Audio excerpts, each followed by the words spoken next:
Yeah, sometimes. All right, I think we're live, guys. Hey, everybody, welcome to Friday Night and episode 98, where we are celebrating the return of Spider-Man to the MCU as well as all kinds of other silly things.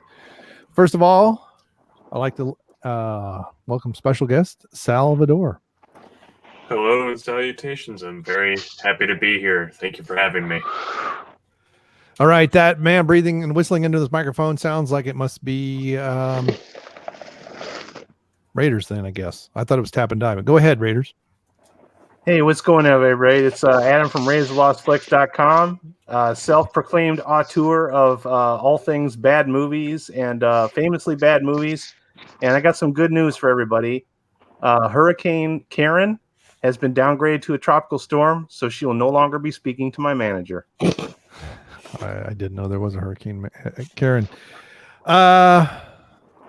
No LMP tonight either. So I guess Weeboo Cunt. Yeah, our raging homosexual is not going to be with us tonight.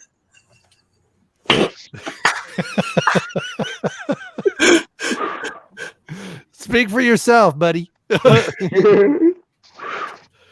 All right, and I thought I had an avatar. Why does it show me with avatarless? I have to you're white. With that. Well, yeah, I am that. You're white cunt. And all right, last but not least, the bald one himself, E-Tip. Hello. It's me, E-Tip Queen of the place to be. I'm just kidding. It's Cecil. I took over. Hello. Hi, Sal. It's good to see you. It's good to be on the fan cast tonight. It's me. It's E-Tip Queen of the place to be right here on the fan cast with my brother from another mother, the Groovinator, that motherfucker Tap and Die, Sal Vador, the Donna 2 Cents Toys, and the one, the only, Cock Muffin. Back to you, Channel Dad. I guess I need to turn my camera. My problem is my computer doesn't do right. And it's old. It's ancient. It's a 9-year-old machine. There we go. We didn't want you to feel left out, Sal. So and we got you, brother. We got it, bro. Don't be fooled. I am wearing a mask. Yep. You can. Hey, was it Please Academy? You can take the mask off now, Tackleberry. He was born a poor black white child. My name is Navin R. Johnson. All right. So you guys want to do Spider-Man first or Overlord DVD? I'd say let's do Spider-Man. DVD. Get that out of the way. I don't want to do Spider-Man. Not Tom Holland. I mean, he's not quite my type. But all right, I gotta.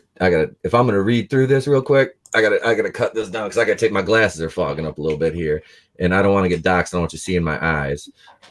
Let's see here. So. We are what do we go? We're going Spider-Man first here. Is that what we're doing? Okay. So Spider-Man's back in the MCU. Yeah, he's back. Disney. Hey, MJ, did you create a new Facebook account and send me a friend request? Please let me know. She did. I can confirm that. All right. I was kind of freaking out. I was like, uh-oh, did she get hacked or is this real? Was she getting stalked or something? She just wanted to create a new page just to use for show stuff. So That that neutral account, groupies for late. Yeah, there we go.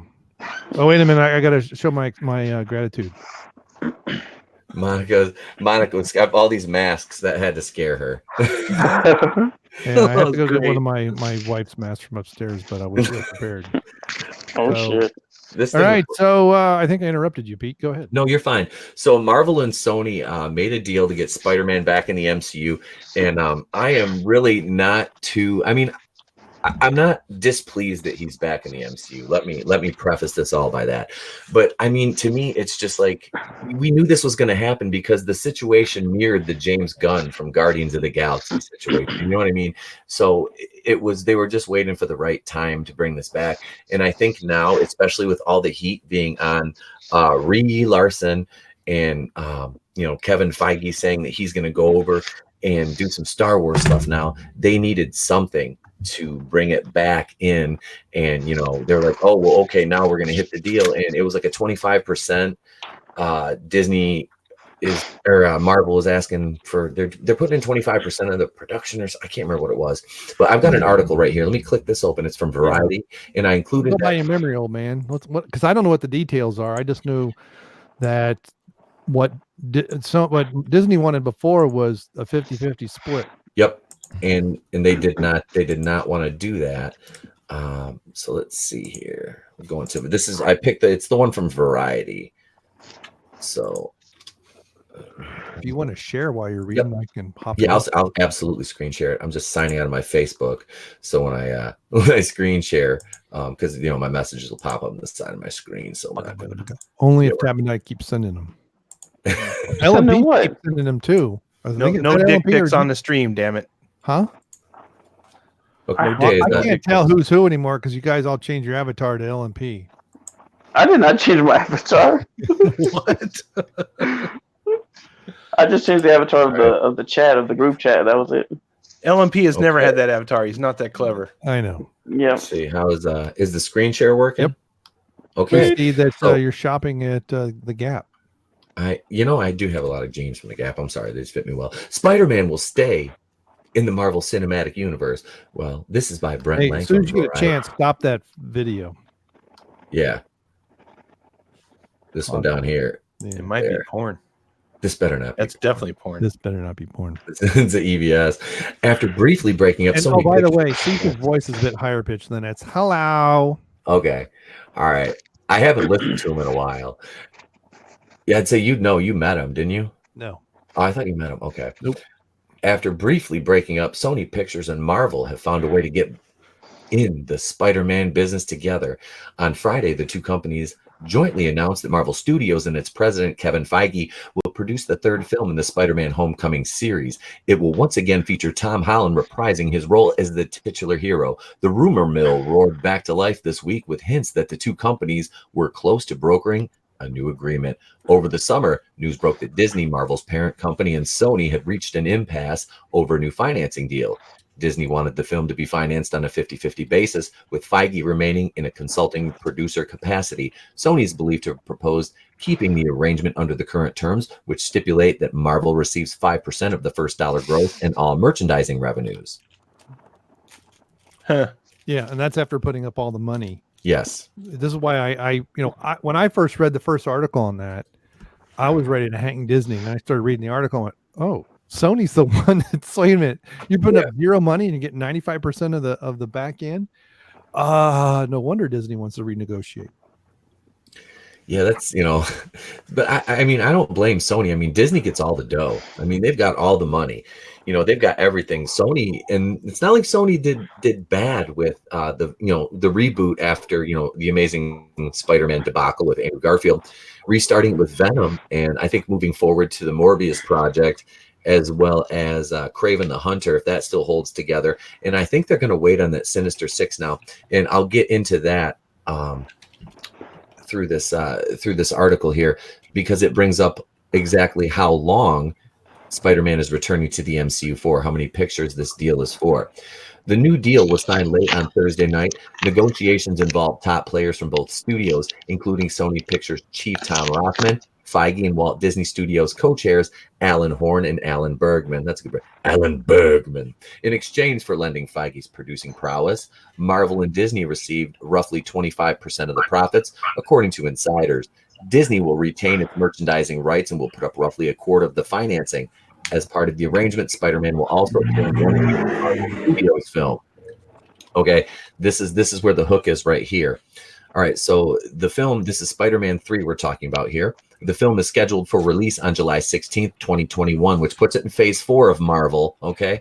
So they're shoving this one in, that's what she said, like we knew they were going to if it happened, because phase 4 has been so lackluster. This is why I guarantee you this deal happened, is because they knew they needed some other spark in phase 4.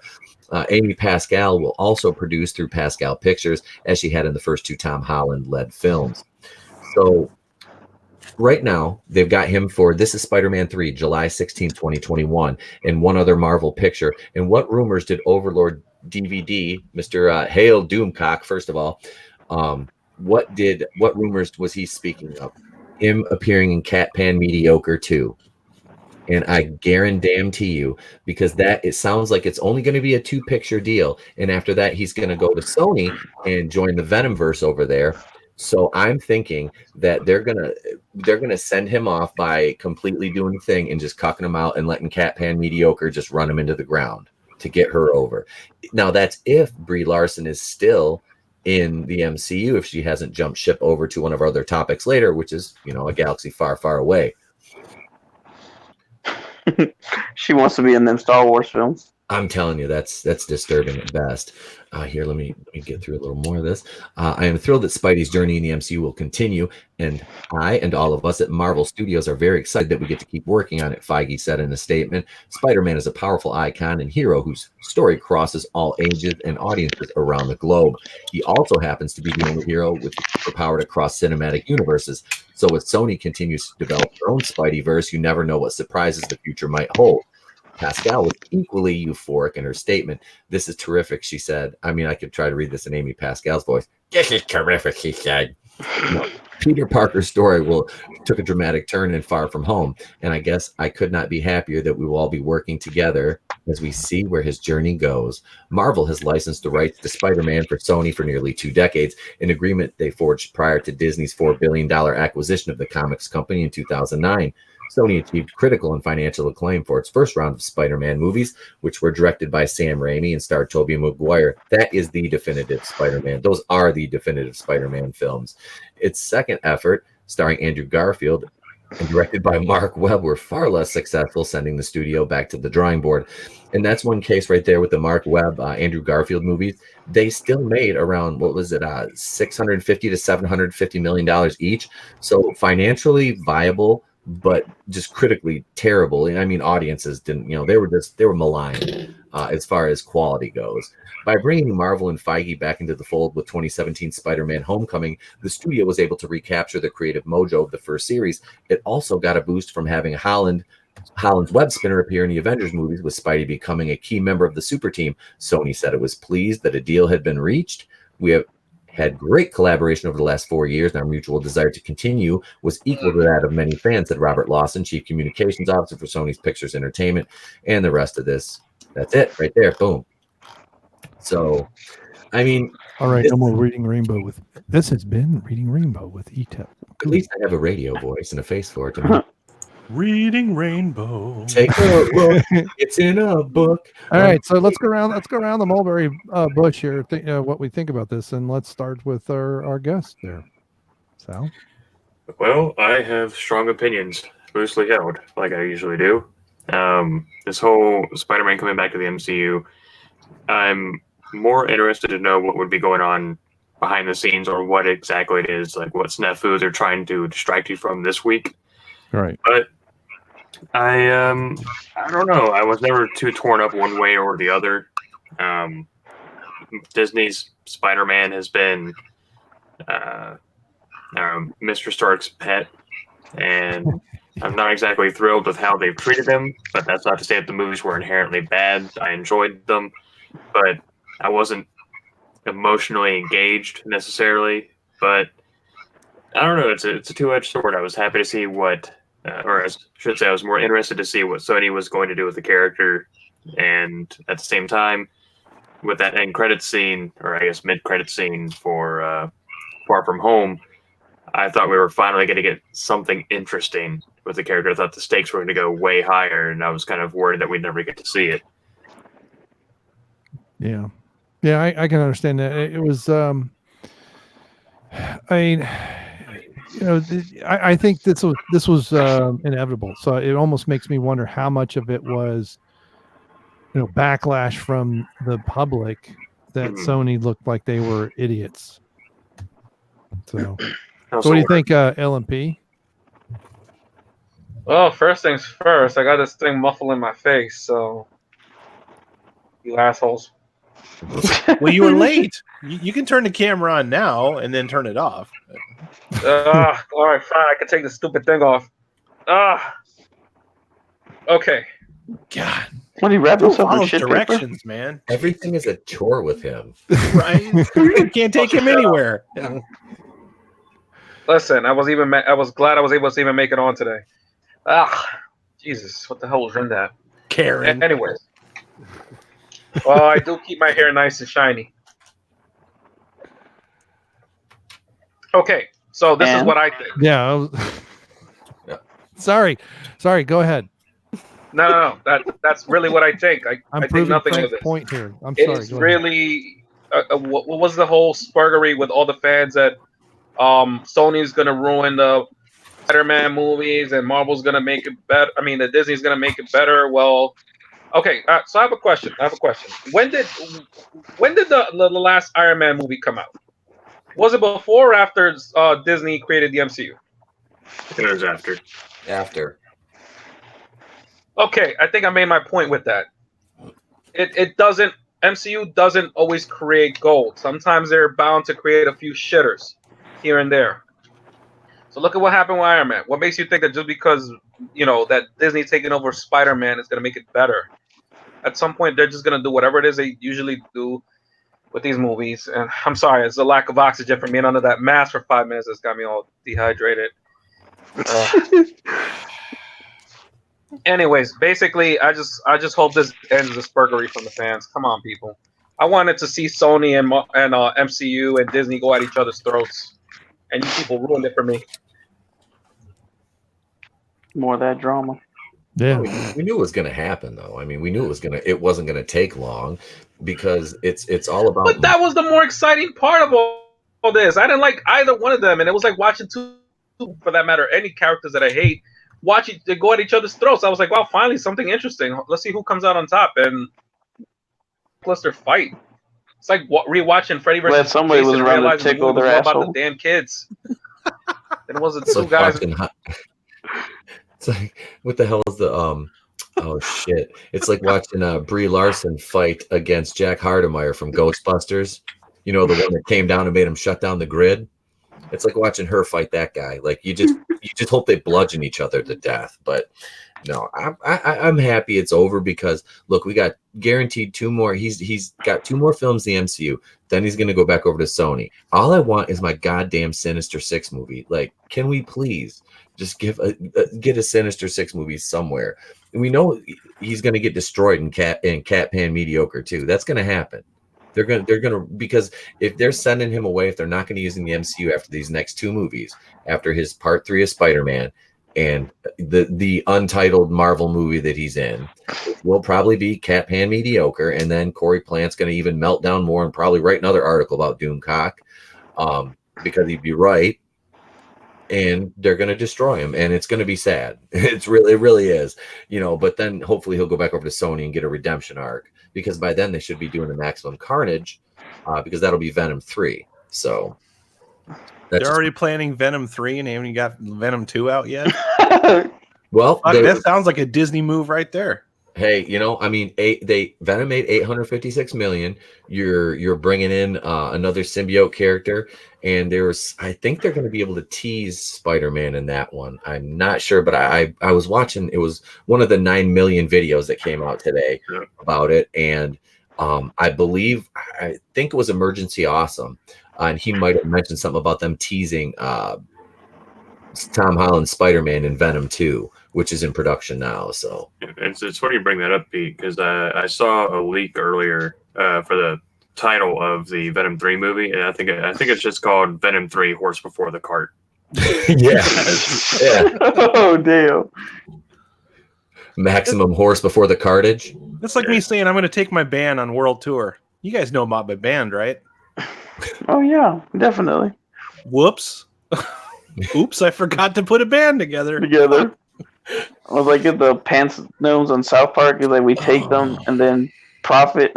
Yeah, we just can't figure out that middle step. Yep. Well, that's like before back when they had all the Justice League movies planned, it's like DC did. It's like, and then Sony had all these other Spider-Man movies planned back in there's been, what was it? They had a Sinister Six movie planned. They had the Black Cat and Silver Sable movie planned years ago, before all this. So it just kind of fell apart, and they had to shelve it. And now it's like, okay, well, they got Morbius coming, Kraven the Hunter, which is, those are all separate from Spider-Man. But I believe they're going to adapt the Kraven's Last Hunt story from the comics into. They don't have the balls. If they did it in Sony, though, they could do an R rating. It's not going to be. True. It's not going to be an MCU movie. Venom. I believe Venom was rated R. I think it was. But no, that I thought that movie was kick ass, man. That was the most fun I've ever had watching Tom Hardy in a movie. Honestly, that includes Bane, which I didn't hate him in, but I preferred him as Venom. I thought he was great. As Eddie Brock, I thought he was great. Anything's really going to look great after Topher Grace, though. So. That's true. Don't forget, you left that 70s show to be Venom. Oh, well, you chose poorly, my friend. You chose poorly. Okay, Adam, your turn, man. We're probably going to get into more of this later, but yeah, like Sal said, the cart before the horse. Disney's always like planning. They start with a release date and then they work backwards from there. And I think that therein is where the problem lies. Now, me personally, I do not like the idea of them trying to use Spider-Man to make Captain Marvel look good. That just that whole concept that they have, those are plans that they already had in motion. And if you have to bring in an ancillary character to make the head of your MCU, quote unquote, look good, there are problems. Yeah. And also, I wanted to say, while Pete was reading that whole article, picture Amy Pascal and Kathleen Kennedy on a beach in Lake Tahoe in bikinis. No, thank you. Try getting that image out of your mind. Well, I reject your hypothesis, your postulation there. Yeah, well, as I said in my defense video, sort of, and I was looking at the stuff with Doomcock in that article. I actually thought, this obviously before we knew he was coming back, but I thought the dichotomy between her very harsh and granted in the flashbacks and stuff we saw in Captain Marvel, she's almost every male is either yelling at her or taking advantage of her, right, or lying to her, and they could have explored. Now, granted, I know it probably wasn't going to happen, but instead of belittling Spider-Man, let's try and lift everybody and have these two characters change in many ways, similar, not the same transition, but in a similar fashion where you had Captain America and Iron Man. Iron Man 1, he's this womanizing buffoon, right? He's very narcissistic, and he starts to become more self-aware of his narcissism in later movies. Captain America is really gung-ho, yippee-ki-yay, my team, until he realizes that his team is full of sleeper agents, idiots, and traitors and all that. Right. Well, I meant, in the government and stuff like that. So, Hail Hydra and all that. But they could have done, a similar arc here where she starts to soften because she's starting to have male examples that aren't trying to take, aren't lying to her, aren't trying to put her down. And Peter Parker aren't with the patriarchy. That's never going to. I know that probably wouldn't happen. But and then have Peter Parker, get his butt out of adolescence and actually become Spider-Man instead of Spider-Boy. That would have been an interesting thing. But granted, I'm probably wishing upon a star that's where they are going to head. But yeah, not having anything said about when the next Captain Marvel movie is, and now maybe it's in Phase 4, and they're sort of talking about it. All that tells me is Disney had no real faith in Brie Larson. That to me proves the point. Even the rumors and stuff like that. And what's funny is my Brie Larson video from March, where I was going over rumors and stuff about her in the MCU cast, the one that blew up in April. That's the one I still get more views on every single week than anything else.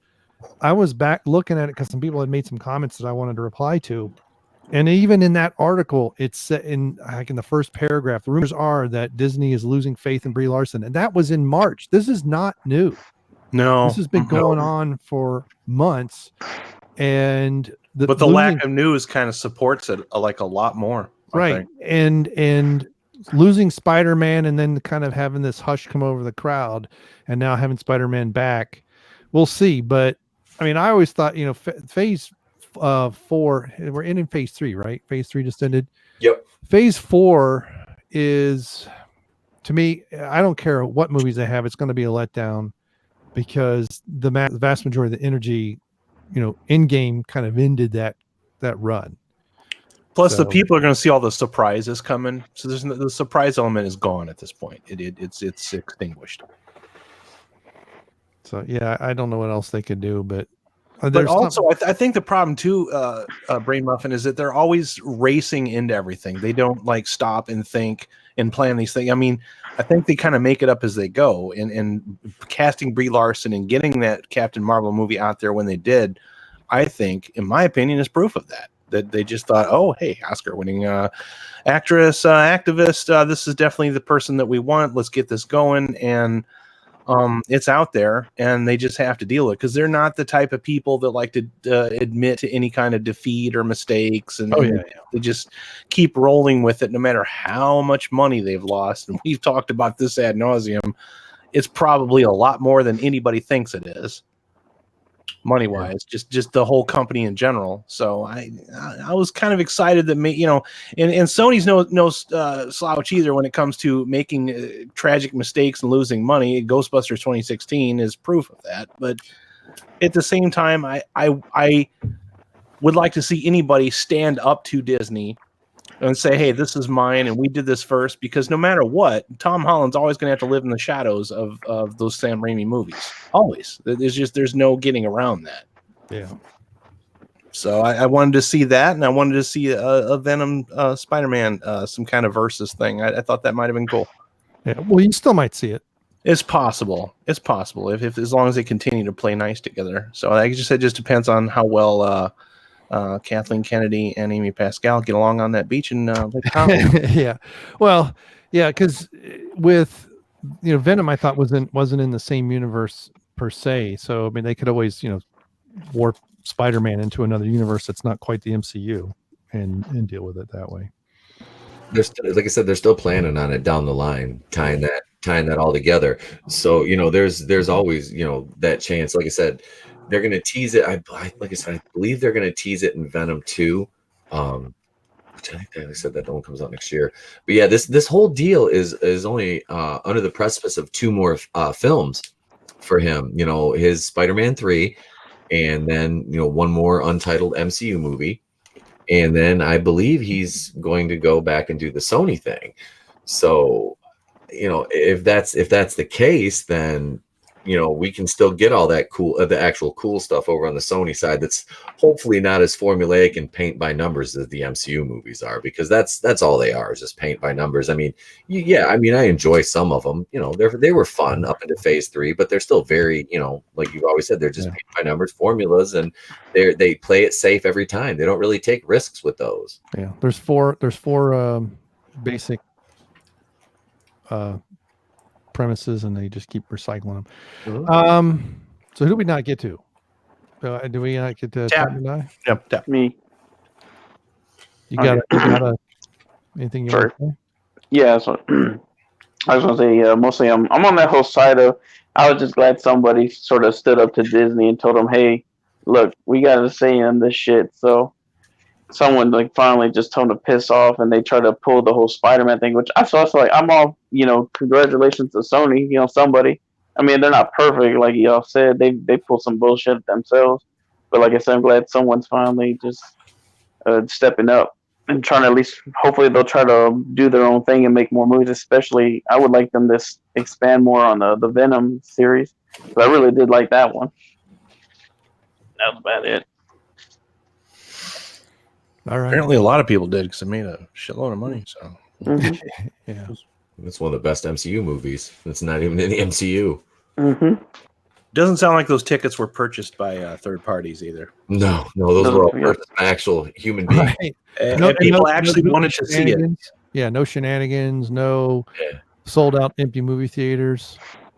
No fundraisers for taking underprivileged kids to go see a mediocre movie. They weren't giving them away at American Eagle, like forcing you to take 2 tickets. Right. I don't want them. No, fucking take them. I told you I don't want them. Look, I'm not giving you your bag unless you take these. Oh, Jesus Christ, I already paid for the clothes. Just give me the stupid tickets. Look, as long as you take them, I don't care. That I can write it that they're gone and they get paid for them. That's exactly what happened. Yep. All right. What's the next topic? Is that it? Does anybody? Well, does anybody else want to say stuff, similar along those similar lines with all the crap that Doomcock, was handed out in an article that was spammed around, and then I don't know if anybody ever listened to his response, but it was great. It was. That he was gonna do some legal action, right? He's saying he's probably gonna do that. Mm-hmm. He's working on some stuff. Yeah, he's so he's so calculated in his response. If he does a fundraiser for his legal fees, I will dump in on that. Yep, I'm down. Mm-hmm. The only additional thing I'd like to say about this whole Sony Disney fiasco shit is they've prepared for this. Like I think that this has been going on a lot longer than we think it has.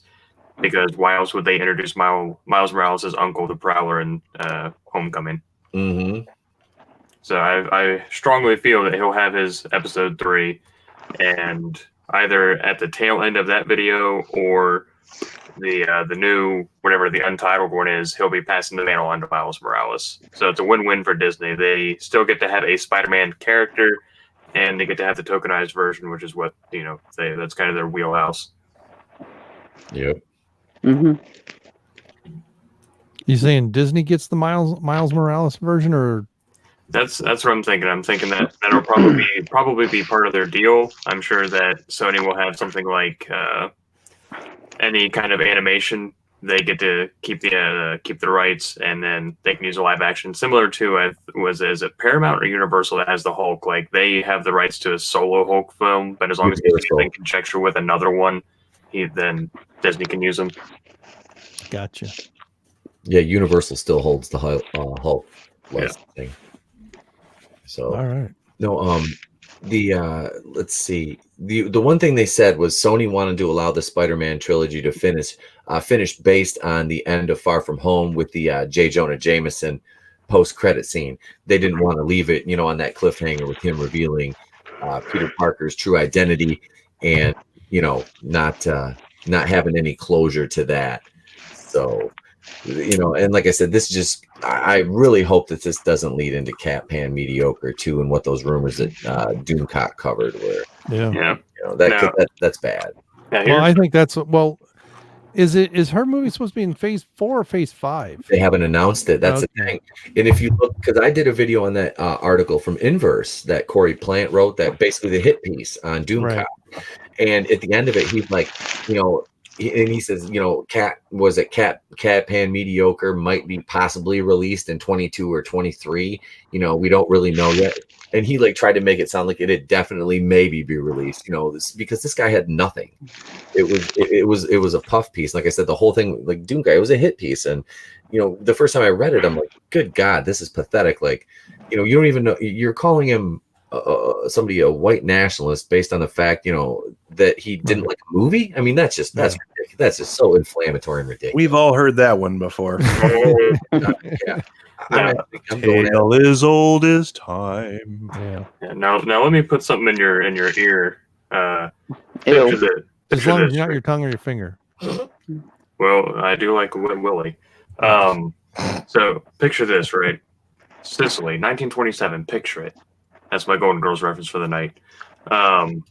So imagine this, that it's a Disney, they screw the pooch, they mess over the deal, and they never get to make Spider-Man 3 and or that untitled one. And that's the last we see of Peter Parker in the MCU, is his identity being released. However, let's say 10 years from now, they get the rights solely and completely. And then we get a Spider-Man movie that takes place 10 years after, where he's been hiding from everyone and, surviving on his own and trying to outrun the cops and outrun everyone else. And we get this older, grizzled, less jaded, Peter Parker. We finally get the old Peter Parker that we want. That'd be nice. Maybe. Hopefully within 10 years something's happened, to change things. Get rid of that formulaic stuff y'all be talking about that they have. Right. This is what I mean. Just people sitting around, fans of things, spitballing, coming up with ideas. Why do they just not do this? It's constantly recreate the money, follow the money, do that again. Whatever it was in that, do that. Get those actors, put that in there, and then release it. Hurry up and release it next year. I mean, here we are coming up with ideas, and we haven't even been on. You're making too much sense. For a half an hour. No one wants to take a chance, and until that stops working, that's what's going to happen in Hollywood. There's plenty of ideas out there, but no studio exec is going to take a chance. But you know, in many ways, it's like, okay, Eisner's not Eisner. Yeah, Iger. Eisner was the other guy before him. Bob Iger's not taking any chances, but he's running into a brick wall anyway. I'm convinced that part of why he said, you know, George, you know, that's the stuff that he's released recently. Oh, I think he's senile, dude. I really do. It's like he's almost, or he's going to retire. It's like, hey, I'm going to start burning bridges now. I got my money, and in a year or so, when you know, if Star Wars, if Episode 9 explodes and it's, you know, $2.5 billion that come in and all this other stuff, he goes out on a high note. If it crashes and burns, he's going to blame all of us and anybody that doesn't like it and said we tried to appease the fans and I tried to give them what they wanted, but I tried, and that'll be his swan song, and I'm sorry, but I tried, kind of thing, even though all he was really trying to do was sell us nostalgia again. You know? And that's why okay, you could argue that after the prequels, the series needed to be revitalized a bit, but we didn't need to go back and revisit the original trilogy. Even The Last Jedi does that, even though it's put together by a 9-year-old. The first movie was nearly a shot per shot. I mean, how many videos were out there that were nearly a shot? They were talking about, they were showing the scenes, scene after scene after scene, and how similar. And what did they make a big deal about? Practical effects and using the original. They're going to use film and they're going to use the original lenses and all this stuff.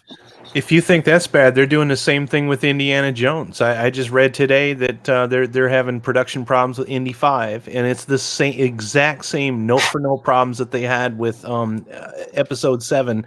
They got an idea, they want the money, they've got the cast, they don't have a script, they don't have a script writer, they don't even have a rest of a cast. They just have Harrison Ford, and they have a release date. Sound familiar? So that means you're talking about cats, right? What that means is they want Disney to, Disney wants Indiana Jones money, but they don't have any clear ideas in place. Yep. It's the same shit every single time. Like we said, putting the cart before the horse, constantly doing that. Yep.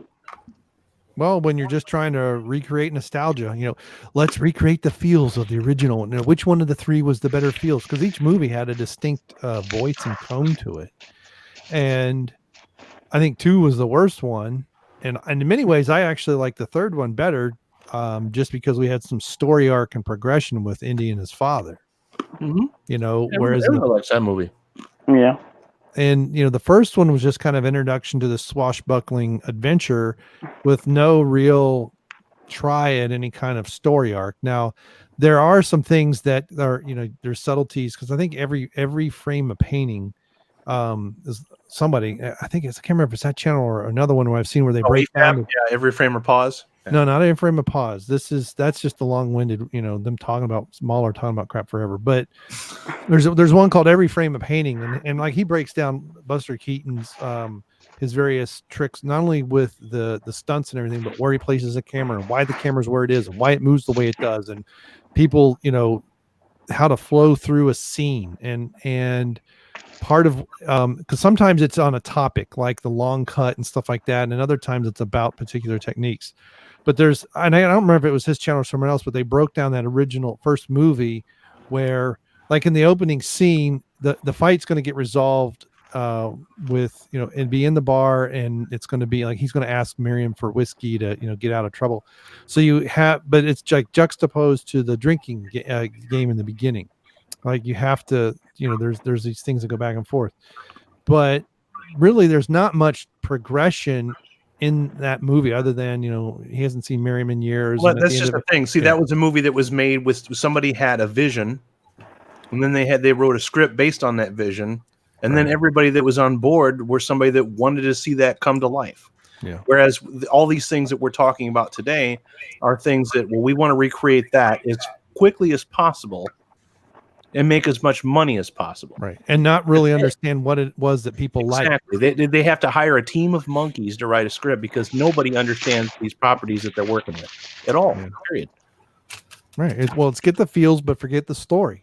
And if you the think feels about aren't what made it popular. The feels help. Raiders but of the story- Lost Ark and Star Wars, the original Star Wars and original Raiders of the Lost Ark, they're throwback films. They're serial movies. They're like the old serials that people don't even realize. Probably some people don't even realize they existed. You know, the shorts that they used to show before movies. They're throwbacks to those. Yeah. But the people that are making them now don't understand where those influences came from.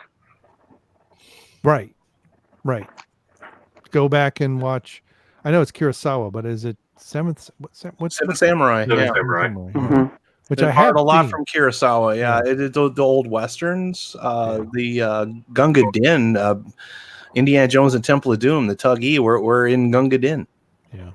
Well, in So- Star Wars too, the Flash Gordon and these things, but with a bigger spectacle. I mean, obviously, Correct. didn't Yeah, have, they wanted to make it flares on a and grander scale, which is why they're so fun. But if you go back and watch this whole thing, you can see where all those influences came from. Like, oh, that's where George got Right. that name. Well, Right and down to the scroll, right, and the story itself is more like Camelot, and you have these elements and these Right, Sword in the Stone, absolutely. old ideas, and even Hamill said in an interview, I think it was in the late 80s after or mid 80s after Return of the Jedi, but he was even talking about that George had said, hey, in about 10 years would you like to make a follow-on movie where and he says where it's Luke passing Excalibur, as it were, on to the next generation. So there's not much more of an Arthurian imagery than passing of Excalibur. So Well, that's what we thought we were going to get. Didn't happen. no. Not even Thank you, close. Rian Johnson. Thank you very much. You're Thank you welcome. very much. Thank you very much. All right. Does anybody else want anything else they want to talk about on that topic, or we just beat the dead horse to death? I don't even want to live on the planet anymore. Did anybody curb stomp it yet? Yeah, I don't know. Well, then it's done. Then it's done. I'm trying to read what you guys have here. This was the topic one was the state of the MCU. I guess Yeah. we've kind of talked about that too. Marvel and Sony.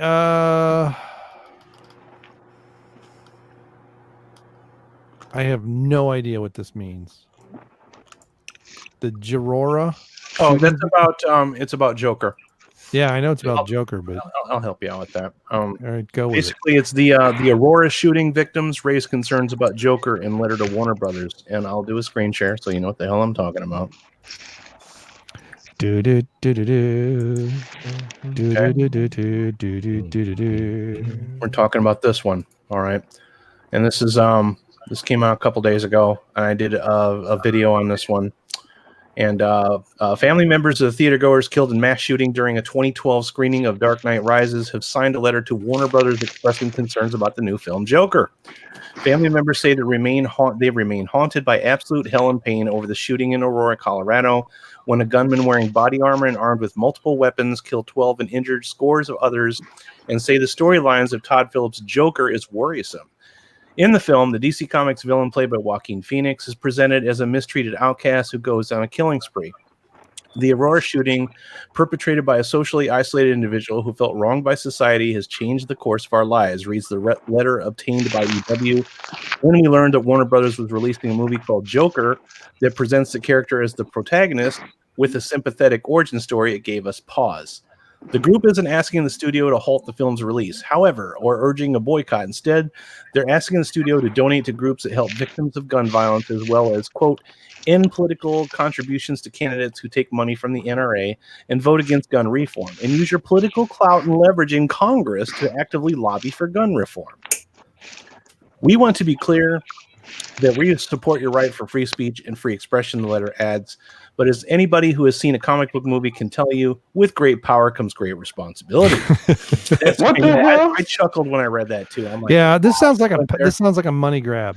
That's why we're calling on you to use your massive platform and influence to join us in our fight to build safer communities. Oh, that's bull Keeping There we everyone go. safe could be a top corporate priority for Warner Brothers. This letter goes on to note that other companies such as Walmart and CVS have recently announced that they're taking gun safety steps, calling bullshit. I was just at Walmart today. They're still selling guns. Since the federal government has failed to pass reforms that raise the standard for gun ownership in America, large companies like Warner Brothers have responsibility to act, they wrote. In an interview with The Hollywood Reporter, one of the singers of the letter, Sandy Phillips, called the film a slap in the face and noted, "My worry is that one person who may be out there, and who knows if it's just one, who is on the edge, who is wanting to be a mass shooter, may be encouraged by this movie, and that terrifies me." The Aurora Theater, where the shooting took place, is reportedly not screening the film. Joker, which opens October 5th, took the top prize at Venice Film Festival this year and has resulted in Oscar buzz for Phoenix. The film currently has a 76% rating on Rotten Tomatoes, though several critics, including the EW, have expressed concerns about the film. Wait, okay, so did they ever state specifically what about the film that has them worried? Because did they ever say that in the article? Not yet. Both director Phillips and Phoenix had defended the movie. IGN reported. While I think for most of us, you're able to tell the difference between right and wrong, Phoenix has said, and those aren't capable of interpreting anything in the way that we may want to. People misinterpret lyrics from songs and misinterpret passages from books. So I don't think it's a responsibility of a filmmaker to teach the audience morality or the difference between right or wrong. I mean, to me, I think that's obvious. To me, art can be complicated, and oftentimes art is meant to be complicated, Phillips added. If you want uncomplicated art, you might want to take up calligraphy, but filmmaking will always be a complicated art. The Aurora shooting has been associated with the Batman universe, many speculating the shooter was inspired by Joker or the villain Bane, but a Denver Post story in 2015 included the shooter was never the Joker, with suspicion was due to erroneously early reports. The case's prosecutor, George blah, blah, blah, blah, called those reports completely unfounded and had nothing to do with what we can find with Batman. And it's just a money grab. Because, I mean, there's also articles out there. We didn't get that link. There's a link that supposedly the Army has been warned about this movie. Oh, bull crap. Did Deadpool play in that theater? Did Deadpool 2 play in that theater? Did what was the Quentin Tarantino movie recently? Once Upon a Time in Hollywood. No, the Django. No, well, Django is one of them. Inglourious Basterds. Shot in 70 millimeter Western, like they're in a the Hateful Eight. The Hateful Eight. Did any of those movies play in that theater? No idea. Those all were violent. Yep. Gun, guns blazing movies, and we didn't get any of this crap, with them that I know of. And so, and look, and this is going to sound tripe, but it is 98% true. You want to know who's the next shooter? Find someone who is either Democrat or registered Democrat and is on psychotropic drugs and is being treated for depression and has access to firearms. Almost every single time, that is the profile of the person. It is scary how accurate that is. And I know, as I said, it's going to sound tripe, but fine. Post a sign that says, armed guards and, concealed weapons are, and in theaters or something like that. It to me, this is just nothing more than just a money grab. And they're trying to profit off of their own tragedy, which is really sick. But I'm one of those lunatics who thinks the Second Amendment means something. So yeah, there's so much controversy around this movie that's not out yet, and it's like, so according to this article, because we agree that this is a money grab, all right, but it's just one of many. I mean, this is Entertainment Weekly. It's one of many. Oh yeah, where I'm reading about all these protests about Joker. Now, is this because it's a DC movie and not a Marvel movie, or is this? Do they really expect nowadays for people that are making movies to be responsible for social injustice? Is that their responsibility? Well, yeah, absolutely. You're not paying attention. I mean, doesn't this go back to like back in the 80s when they were going after the heavy metal bands for the lyrics and the songs? Oh, heavy metal bands and rap And what's rap interesting music. is it's And violent video games too. Don't forget that. the Three classic. Stooges. my Yeah, that goodness. ET was a real bad one. Yeah, it was. I mean, I don't remember any serial killings related to ET, but that should have been the one that would have done it, Tap. I agree. Right. I know there was a I think- DVD that killed somebody once. There was a high profile murder actually linked to ET. It was the death of Atari.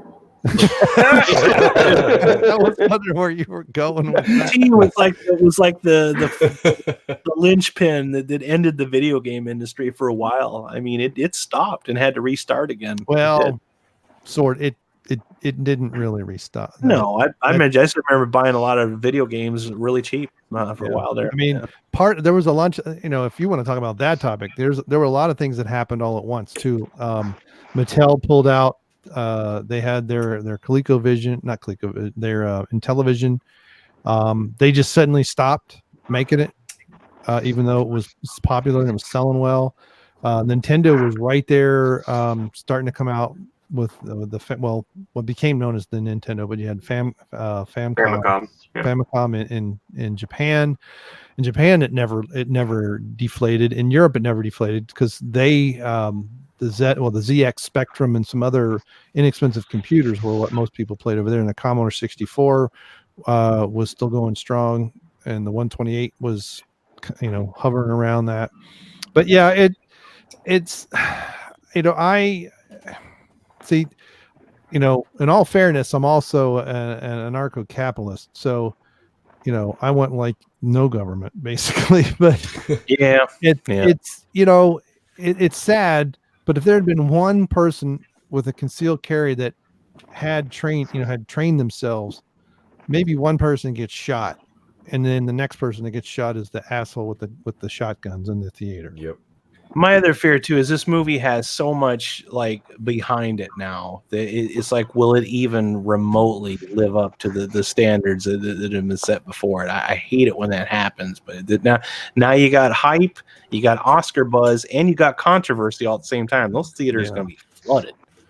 Yeah, I was gonna say my just quick take on this is that this is just going to make this a lot of money. And when people watch the movie and they realize that he's not just some like white incel, as they like to call him, that type behavior, which is incel. They warned the military about incel like behavior from alt-right neckbeard man baby.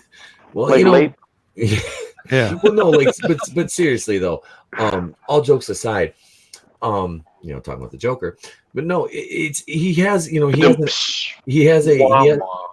an African American girlfriend in the movie, right? I mean, it's like this dude is obviously not like basing his hatred of everything off racism. Like they're trying to say, I didn't get about that. I'm like, how is this racist? If it's his girlfriend. No, but yeah, the one girl, I believe she is. I think he's attracted to her, but I don't think it's supposed to be his girlfriend. But nobody knows for sure. Nobody knows for sure, but I mean, still, that's not really like I don't really see that. I just don't want you to say anything wrong. Well, I'm looking out for you. I've been wrong before. I thought I was, but I was mistaken. Don't be wrong anymore.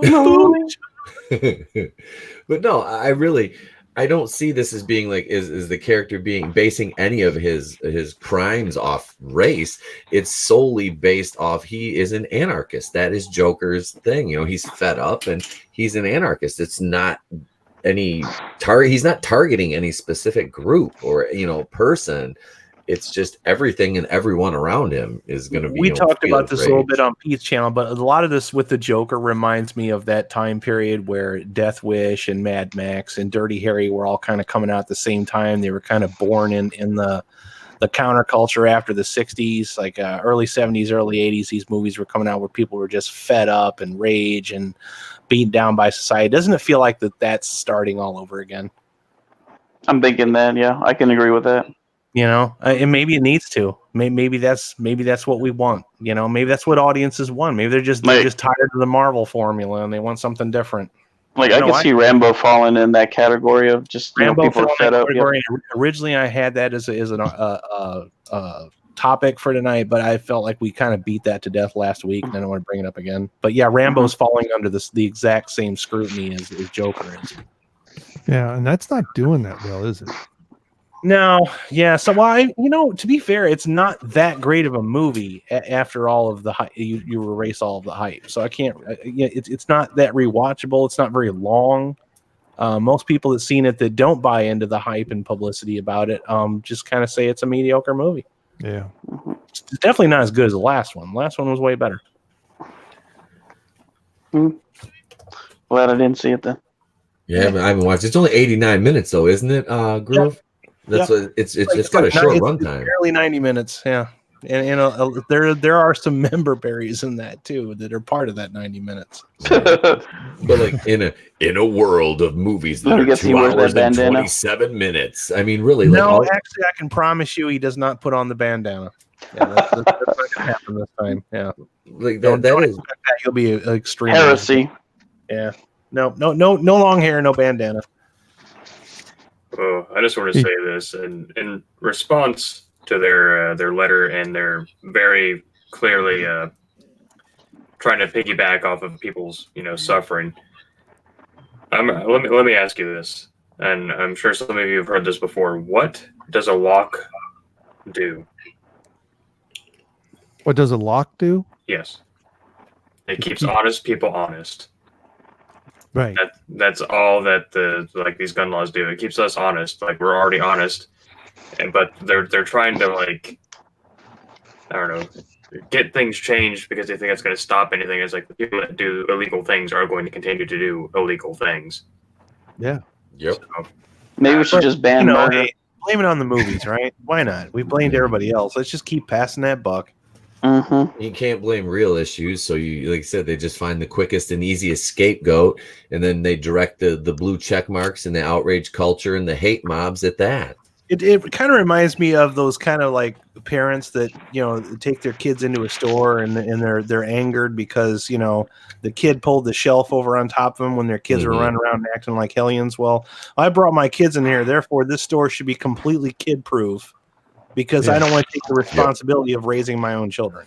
Oh, I have that. Oh, yeah, that. You know what I mean? How often do you run into that situation?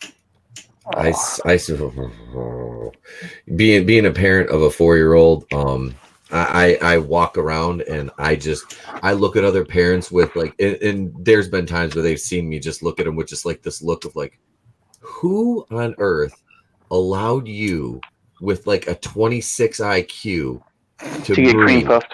To breed. I mean, really? That's the problem. If the old lady, that's got the meth mouth would have just taken a cream pie instead of freaking letting him, get all in them guts like a gardener, and I mean, we wouldn't have all these little assholes walking around. But no. These ones down here want to do, look, let's have 19 kids and like not raise one of them.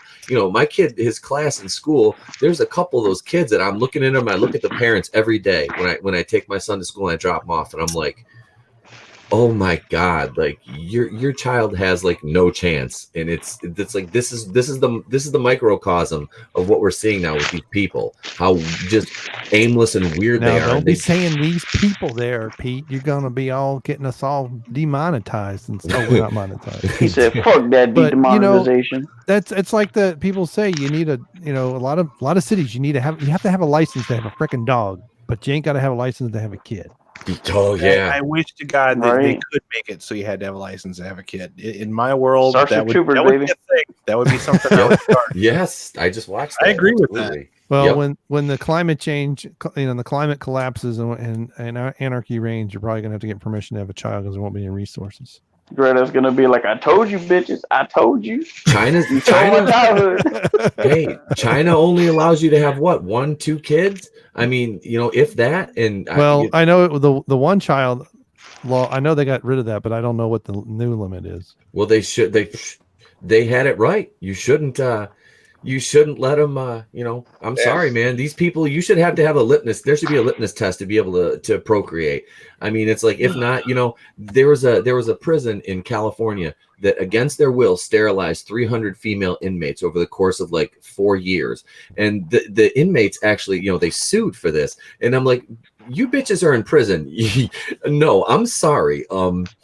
No, no. You just no. And I mean, obviously, if somebody's in there for like, a minor drug possession charge or something like that, like you get anything over a year, you're going not to county, you're going to a prison. So like, pound you in the ass prison. Yeah, that's it. Yeah. Do they have conjugal visits there? Not that I know of. Pounding jail. Yeah.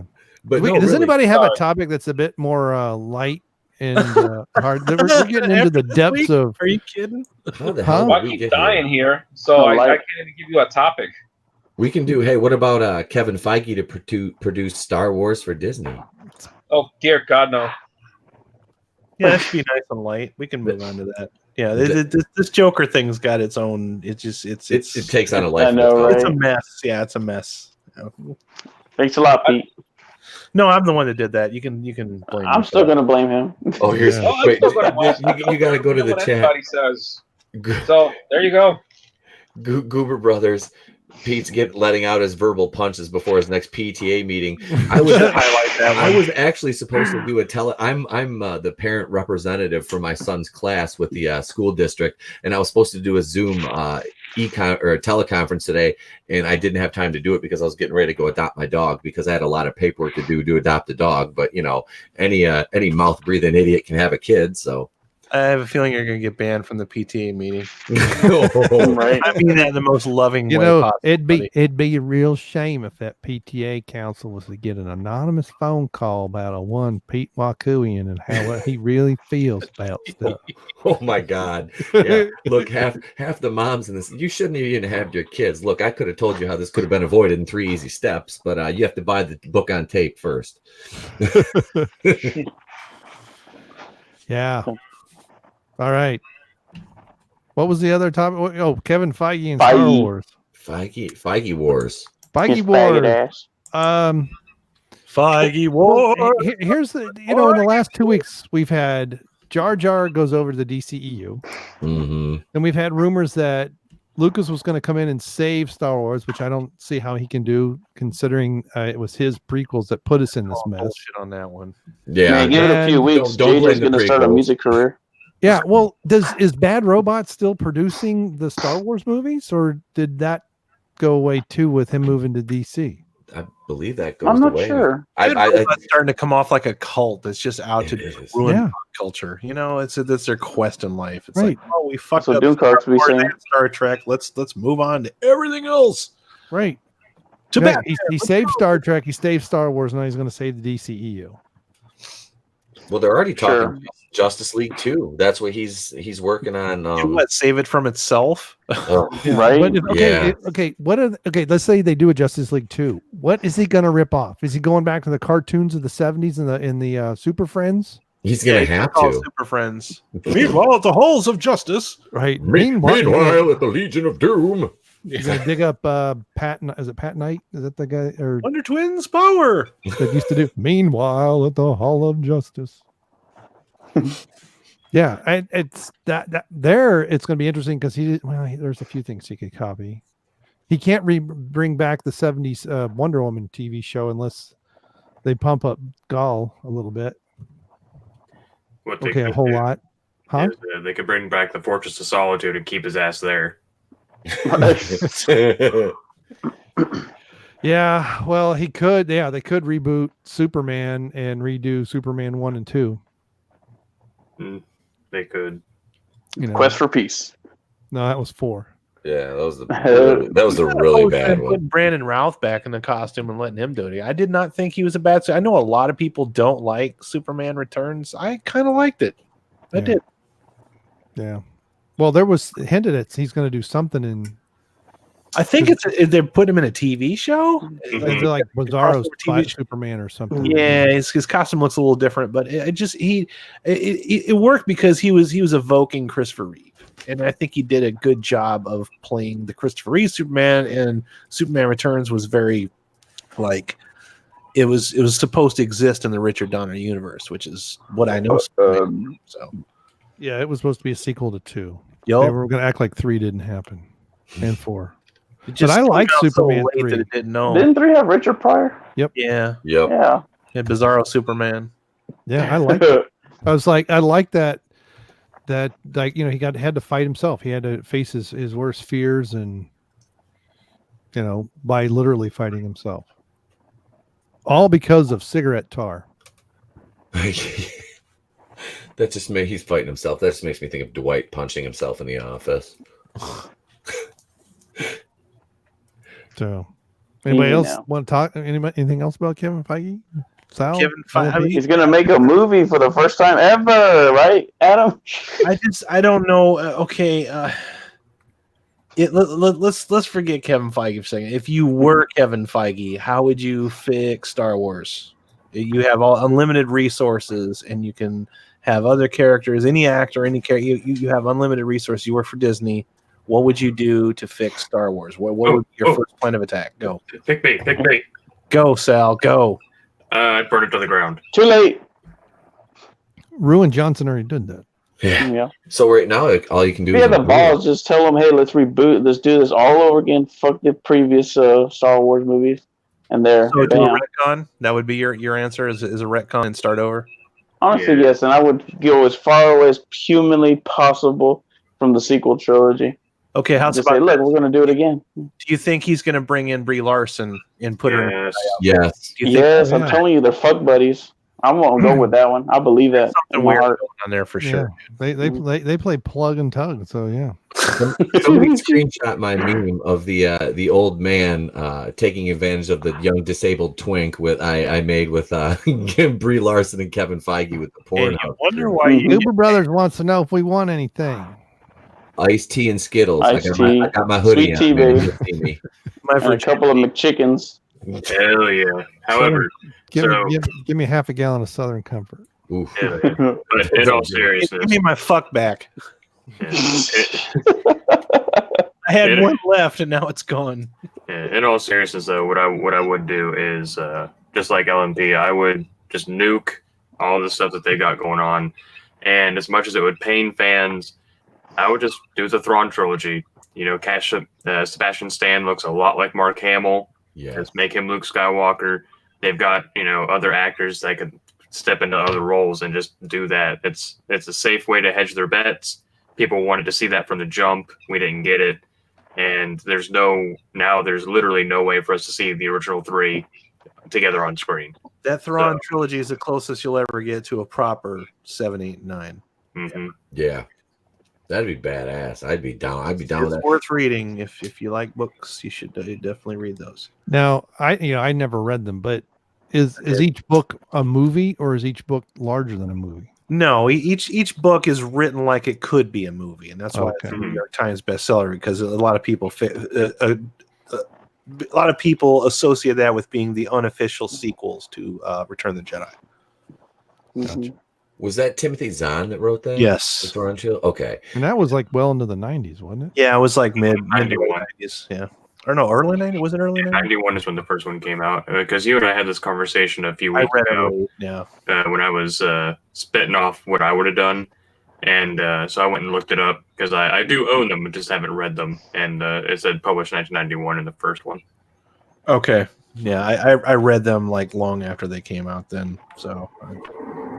Yeah, I remember my cousin reading them and really liking them.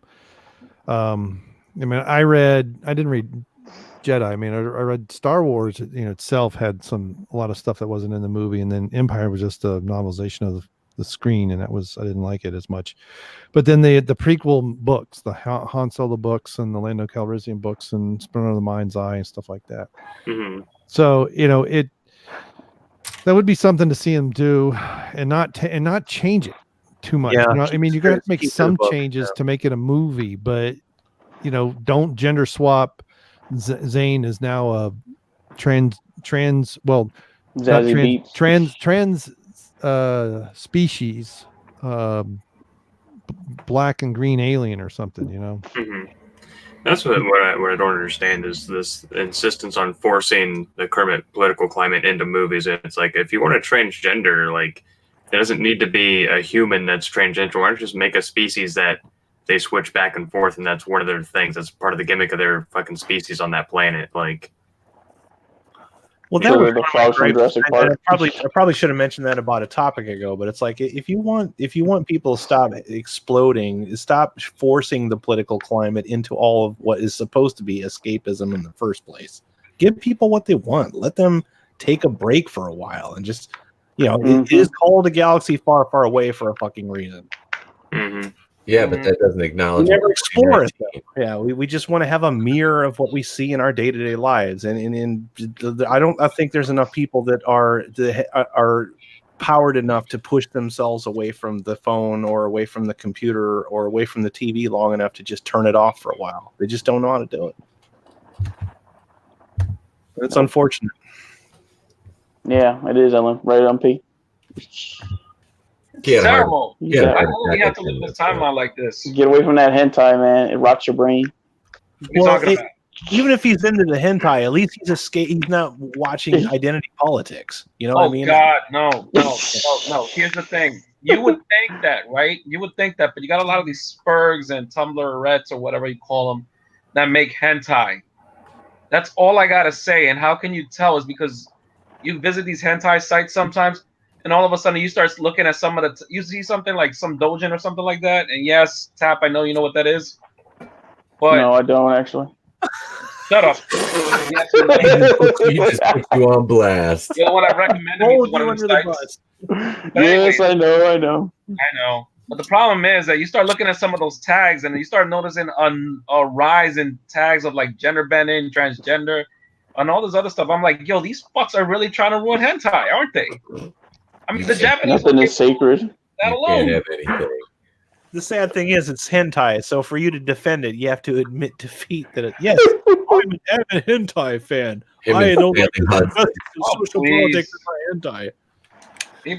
People admit it to far worse things in life. This is true. I'll give you Freaking that one. hentai.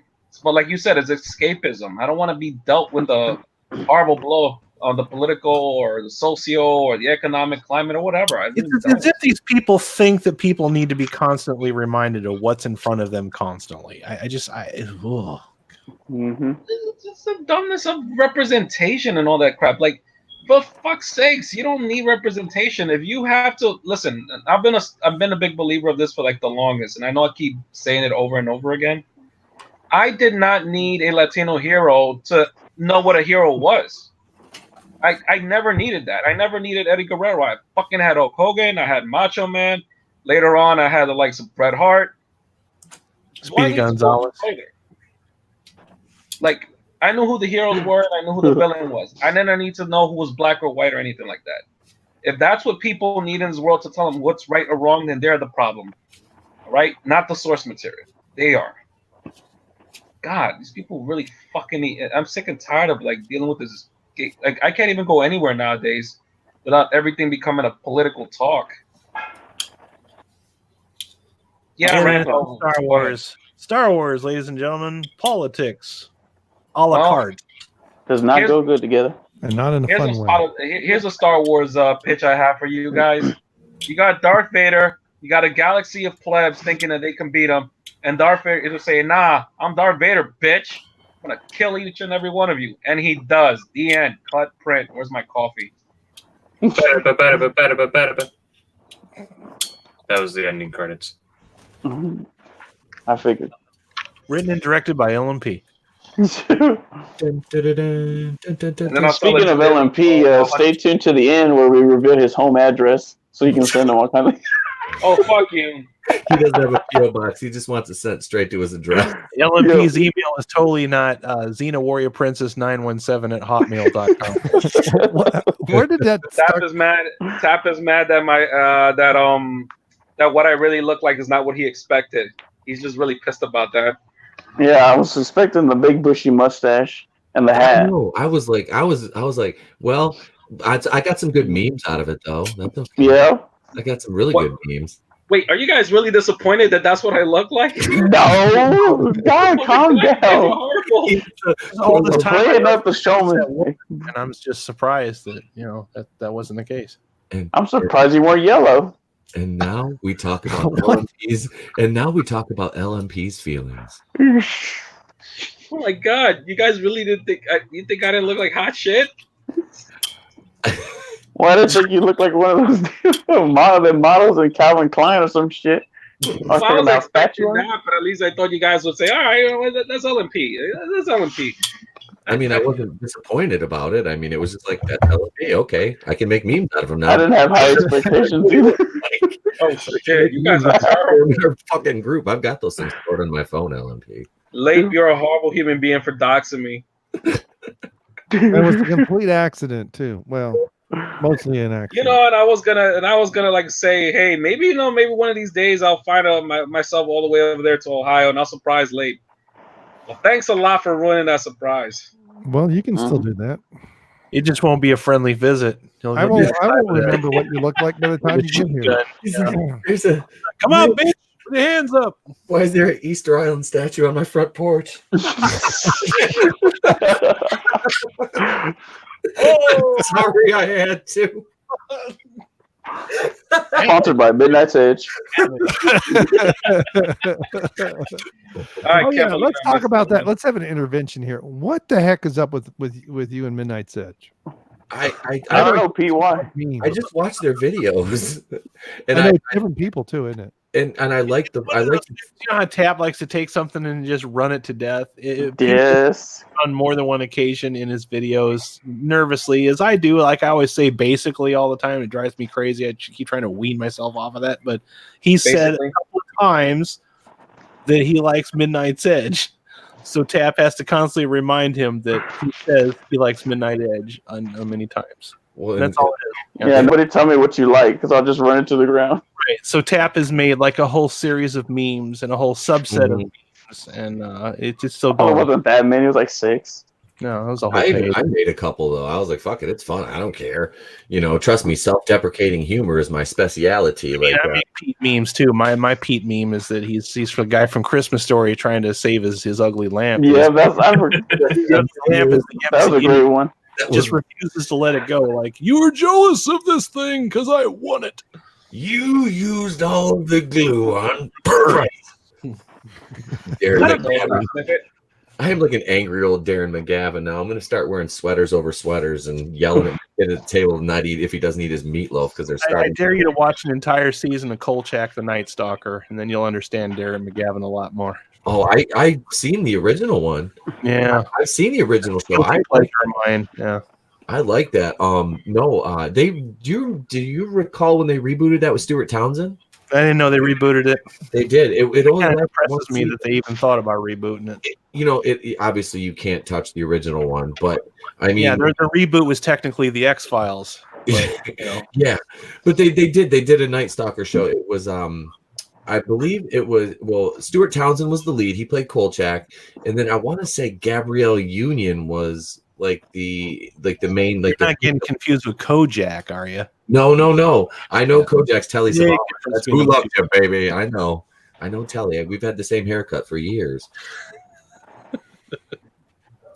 But I made that reference to my intern one time. He just looked at me. I was like, "Oh fuck, you're 18 years old. You don't know who the fuck Telly Savalas is." You had an intern?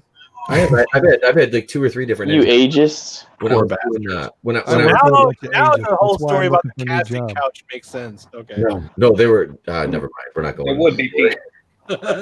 No, they did not give me female interns. Star, huh? They did not give me female interns. That was probably yeah. They were young. That shit don't matter. Yeah. You probably got one of the male interns that said, "I'll be willing to do anything." I did, and I was like, "Anything?" Oh my god, it happened. I'm like, poor man. Like, go give me a sandwich right now. Yeah, I was like, go to fucking McDonald's, give me a coffee, 2 creams, Every time 2 creams, no sugar. Drops his pants. I know, like, what the fuck are you doing, man? Pull your pants back up. Jesus. He just whips it out and asks you what you're gonna do about it. What are we talking about, Star Wars? You're gonna have to pray to AJ Styles for that. We're talking about Star Wars right now. That's exactly what we're talking about. Kevin Feige about to railroad another franchise, and then LMP came right in the ass. The gay community. No, No, you're misunderstood. I will show up with AJ Styles, and it will destroy the gay community.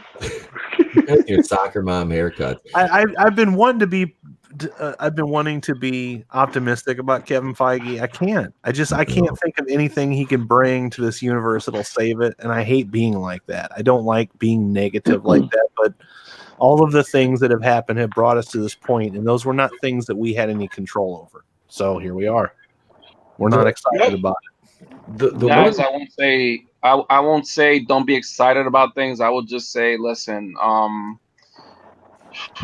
just be prepared for disappointments. It looks like it's gonna be. I was gonna say, LP, like 2 or 3 years ago, if he said, "Oh, Kevin Feige wants to do Star Wars," absolutely give it to him. I'd have been fine with it. But now I'm just like seeing where we're going now with the MCU, listening to the shit that's coming out of his mouth. I'm like, I don't know.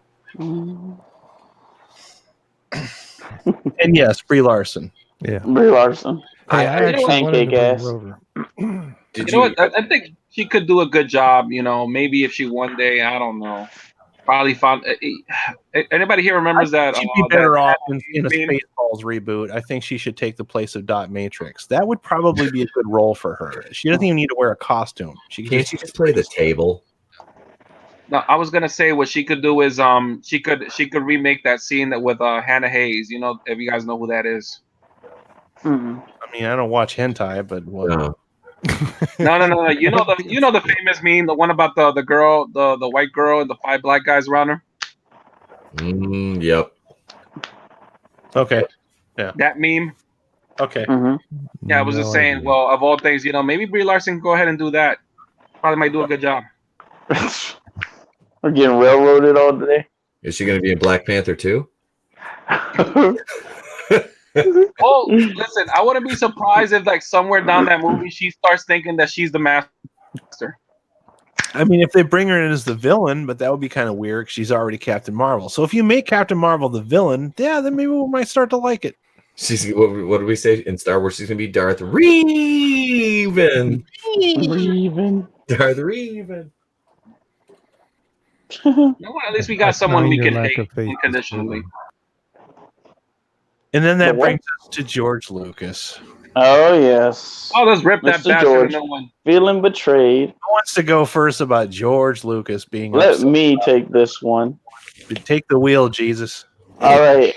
I know Alex put a post on it, and I agree with him because I thought about it more. He was saying how he doesn't feel sorry for him because it was his sorry dumbass who sold the franchise in the first place.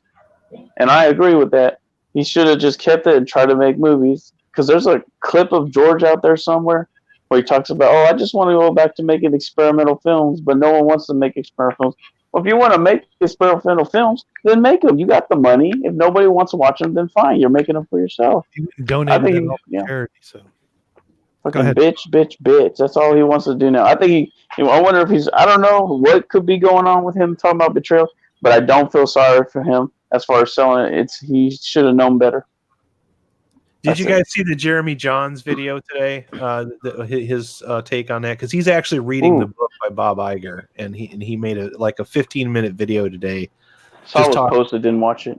Okay, I'll summarize it. Bob Iger in the book, Bob Iger's book, about how I got to be the asshole that I am today type book. Yeah. My 15 years of being an asshole. Exactly. Yes. Essentially, we talked about the whole Lucas deal and how Lucas was upset because he had the outlines, as we all know, for the next 3 movies, gave them to Sony, or not Sony, Disney on a handshake. And Disney, at no point, were contractually obligated to use those outlines. And the first thing they did was throw those motherfuckers out the back window and start filming. And Lucas in that article is talking about Bob Iger was talking about how Lucas feels betrayed that they didn't use those outlines, and my attitude towards it.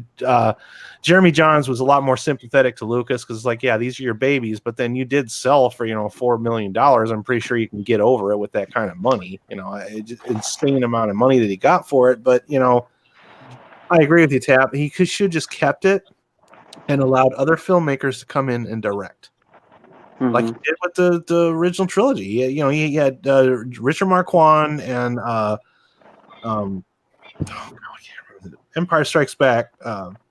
Irvin Kershner direct those 2 movies, and they were great. Probably more Empire Strikes Back because Irvin Kershner is a good character director as opposed to Richard Marquand. But point is, I would have loved to have seen other people's take on Star Wars with him being the producer and having the last say in what you can do with the characters. But we're not at that point. He did sell, unless somebody can prove to me that, you know, a shape-shifting alien took the place of George Lucas, and the actual George Lucas is sitting in a jail cell somewhere at Area 51. That still happened, and I don't have any sympathy for GL at all. None. I've been pissed about it ever since it happened. Because it happened, and then they hit the ground running with this like, oh, well, we got a franchise, we got to make a movie right the fuck now. No pre-planning, no script. I'm like, you mean to tell me you had a script in place? Bullshit. The first thing they came up with was a release date, just like they always do. All immediately rushed through the fuck everything, first drafted all the way out the door, and that's what we got. A bunch of first draft movies. And you never use the first draft, no matter what. I don't care how good you are. Even Lucas didn't have a script for the Phantom Menace when they were in pre-production. He wrote that shit as it goes. And also, when he made his whole, if you guys seen the Building an Empire documentary, which I highly recommend, it's extremely interesting. But I think I watched it at one point a long time ago. Remember those box sets they came out with that were silver and gold? It's actually in the box set. If you got the silver box set, the special edition box set, it is one of the Blu-rays or DVDs in that set. You can watch it. Okay, then I did see it. Yeah, it's also on Amazon, I believe. But you know, if you see that, he started Lucasfilm because he didn't like the stranglehold that the producers had in him when he was making the first Star Wars. It pushed him to the point of a nervous breakdown. Also, he lost his marriage. It suffered as a result of it. So he wanted to create full creative control. And then when he did have full creative control and surround himself by a bunch of yes men, you got the prequels. And there's a lot of mixed feelings out there about what people think about that. But he had ultimate free reign, could do whatever he wanted with those movies. People didn't like them. I think he got sour grapes and then sold out. And I do mean sellout. That happened. So I just, in order for him to have creative control, he had to become that which he hates, which he basically made himself the company, the producer. And he didn't like what he became. So sell out to Disney. What did you think was going to happen when you sold to Disney? I mean, what did he honestly think they were going to do? Yeah. Protect the characters in the way that George created them. Oh, that's what Kathleen said, right to his face, right there. Yeah, that bitch. Every word of it, didn't she? Mm-hmm. Anybody else? Sal. I mean, oh, go ahead. Wait, is he there? Yeah, I I'm don't here, sorry. I was doing some housekeeping things. George Lucas, right? Sal? No. No. It's, Let him talk for too long. no, it's Nelson Mundy. Mac and me. Nelson Mandela? Solomon Grundy. Yeah. Solomon Grundy. He was born on a Monday. About to say Nelson Mandela. I just made up an... Oh, yeah, go ahead. Mac and me. I guess he's not coming back. Mac All and right. He's talking. You guys keep talking over him. Is he? Yeah. I can hear him. Ah! Don't worry, it happens a lot. Yeah, so George Lucas, it happened. Some stuff happened, more things happened, and we all regret it. And so Stop it, LMP. So this shit started with him. right, And he feels betrayed. Fuck you, George. Seriously, fuck you. Right? That's how like you when really feel. I You know, sold, he I sold my- out. The fans didn't sell out. The fans are the ones that get blamed for all this shit. We're the ones that catch all the hell for not being happy because we're not satisfied with the story. We catch all the hell, and George feels betrayed. Fuck you, George. You know, he should make a movie about the white slavers. He already did. It's called Red Tails. Oh, shit. Too soon? No. Hell no. No, I don't understand why he's complaining. Like that's be like me when I sold one of my cars. Like I sold my car to somebody and I get mad because they're not keeping it clean like I did. Like, yeah, I sold it to you, it's yours. You know, I can't get mad at you for what you do with it. You know, that's not my problem anymore. That's not my responsibility. It's not my right to say anything about it. You know, if he has that little 25%, you know, stipend he gets in there, cool, you know, but you don't have any creative control. You know, did they come ask you for some fucking help now? Yeah. But you still can't be like Groove said, you still can't be mad because You sold your baby and you're pissed off how somebody else handled it. That's, you know what, man? You got your money. You got $4.5 billion. Go cry. What did you think was going to happen? Yeah. And, you made a point, Pete. It's like, I had a 1983 Ford Escort, and the paint was so faded, it almost looked like primer on it. And I sold that car to some gangbanger bitch from college. All right, and I saw that car rolling down the street with fucking Dayton's on it and spinners and lowered fucking tires. It had like a fucking system in the back. And I'm like, who the fuck would soup up that old beat up ass car? None of my fucking business. I sold it to her. Yeah. Sounds like what it looks like in my neighborhood. Hey, can we acknowledge the chat for a second here? Because this is actually something we covered, I think, Wednesday night. You know what else is kind of weird? There's a Power Rangers Transformers crossover movie going to happen. Yes, because Hasbro they have the Transformers. They bought the Power Rangers from Saban, which really stinks because Saban, whatever it is. Now we're not going to get it right. Hey, look, I can say Mahershala Ali. That's fucking enough for me. We could get that deal now. I mean, it's crossing over the Power Rangers and Transformers in the same universe is something they kind of hinted at. But the 2017 Power Rangers, I mean, that movie was good.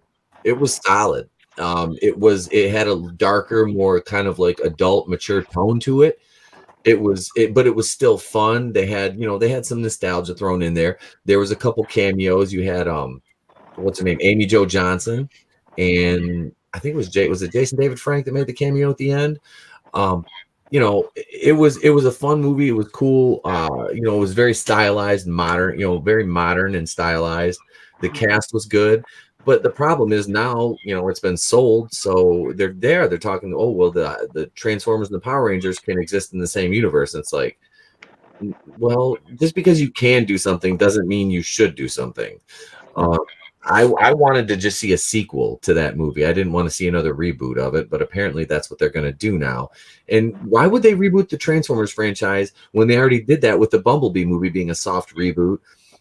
And like I said, even if it wasn't critically acclaimed, the audiences seem to like that one. I haven't got to watch it yet, but I've heard good reviews of it because it was fun and it wasn't like the Michael Bay BS that we got where you couldn't even tell what was going on. Oh, those movies after like the second or third one, they all look the same and they ran. The first one was fun just because it existed and it happened and it was fun and it didn't take itself too seriously. I went to see the second one in the theater and I never went back and saw another one ever again. That was it for me. Done. I went to see the first two in the theater, and after that, I didn't go back again. I'm like, because they're not even worth renting. You watch them on free. That's when you know that the creator clearly did not give a shit. No, those were whatsoever. Just didn't give a shit. Hey, can we acknowledge the most recent not super chat that we have, and maybe end on that note? For Geek Prime X? Yes. Maybe we should get Michael Bay to make a movie about giant supernatural boobs. Can you highlight it? Okay. With explosions and boobs and explosions, giant mech boobs, explosion boobs, American missile guns, oily women, and bikinis jump. And boobs. There better be some Japanese girls with subtitles in it. That sounds isn't that the opening credit? That sounds like a Japanese person wrote that. It does. It sounds like one of LMP's hentais. It does. Today on As the Hentai Turns, torpedoes fire. Maybe we should. Hey, they have more plot than the most pornos. You make a movie. Wait, I wouldn't know that. No, I wouldn't really know that for sure. Nipples armed. A boobs armed with explosion, a giant mecha boob explosion, and missile oily American girls jumping bikinis guns. Hoi. The weak spot. Yeah, pretty much that's how I read it. On guard, I will kill you with my tit missiles. Well, she's our commander, Major. I like this one too. From I meant to say some of this with Guru Brothers a while ago. Brie Larson's parts in Star Wars better be as important as Meg's from the Family Guy Star Wars. Yeah. God bless you, Cody. Oh man. And like I said, probably in 10 Guru years. Brothers did a video on George Lucas as well, so check it out. Oh, cool. Yeah, he and I are going to be doing a morning show on Thursdays. We're gonna do that. We're gonna team up next Thursday and do a morning show over on his channel. All right. Good So- morning, coffee culture. Nice. It's mine's about last night, and I'm not sure. I think he calls this A crossing. boot. It's crossing streams. All right. Have you ever seen Pete on about 12 pots I've of seen coffee? Pete all the time. Oh my god, yeah. He's wired on them morning shows, man. It's hilarious. Because I get up at 5:00 and I go to bed at like 1. I thought your router was rubber banding again. I realized it was just you. You were just speaking in tongues. I drank like a pot of coffee before I take the kid to school. I got two. I got 2 coffees on the way home from McDonald's because I had to buy one get one free, and I sat here during the show and I drank both those, and then yeah. I can't. If Brie Larson was the Sarlacc pit, she could do her own stunts because she's always got her big ass mouth open all the time. Mhm. There you go. This was good too. Needs to be a droid of color. Well, speaking of Brie Larson and droids of color, you guys remember the petition back from the summer to replace her and Captain Marvel with a woman of color, or was it a Now it's a Was woman it- of color. Yeah, lesbian woman of color? Right? they wanted. Yeah, Monica Rambeau. Monica Rambeau. Yeah, I like my lesbians colored, please. She's the Which she's the perfect. I want to see a movie where John Rambo fights Monica Rambeau. Can we get that? Can we get that crossover Beast that movie? ass. Rambo on Rambo. Hey, listen, Monica, I want to beat your ass, but I will, bitch. Just call it Rambo squared. Oh shit. all That'll confuse too many people. Rambo versus Rambo. Yeah. Hey yo, Rated R. rated R. Rambo Part 2. Rated R for Rambo.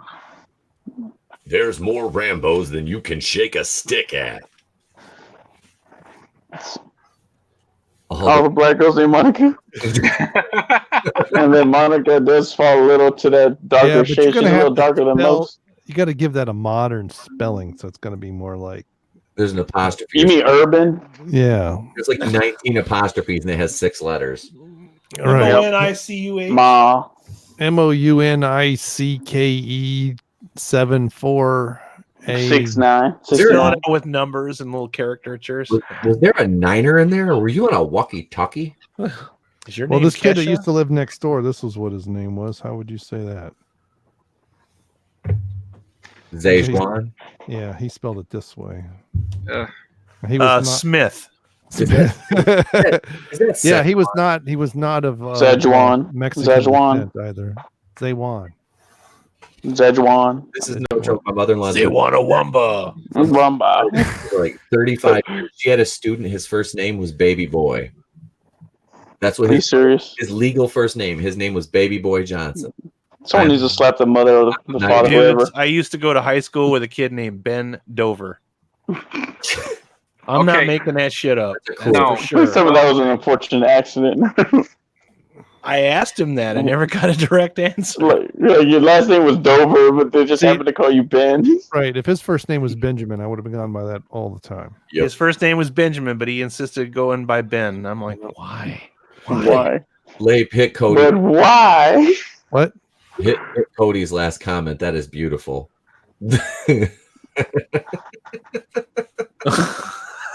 Oh my God. I love you guys. Rocket Raccoon versus Cyber Frog. I'm gonna get those legs. How much for the legs? They're not for sale. Oh, I'll get those legs. Just picture him running around kicking everything like, yeah, motherfuckers.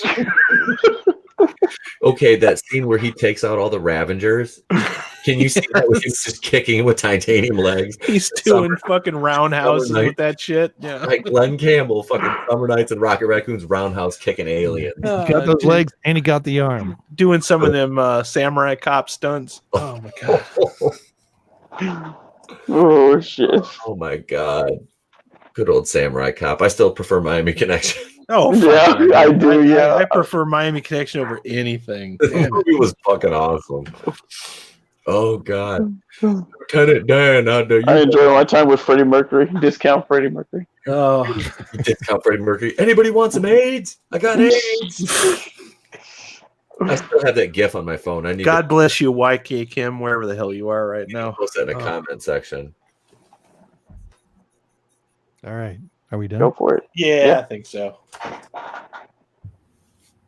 All right. And so as we start to wrap up, tonight's Hall of Fame entry is Genevieve Morton. She is a swimsuit model.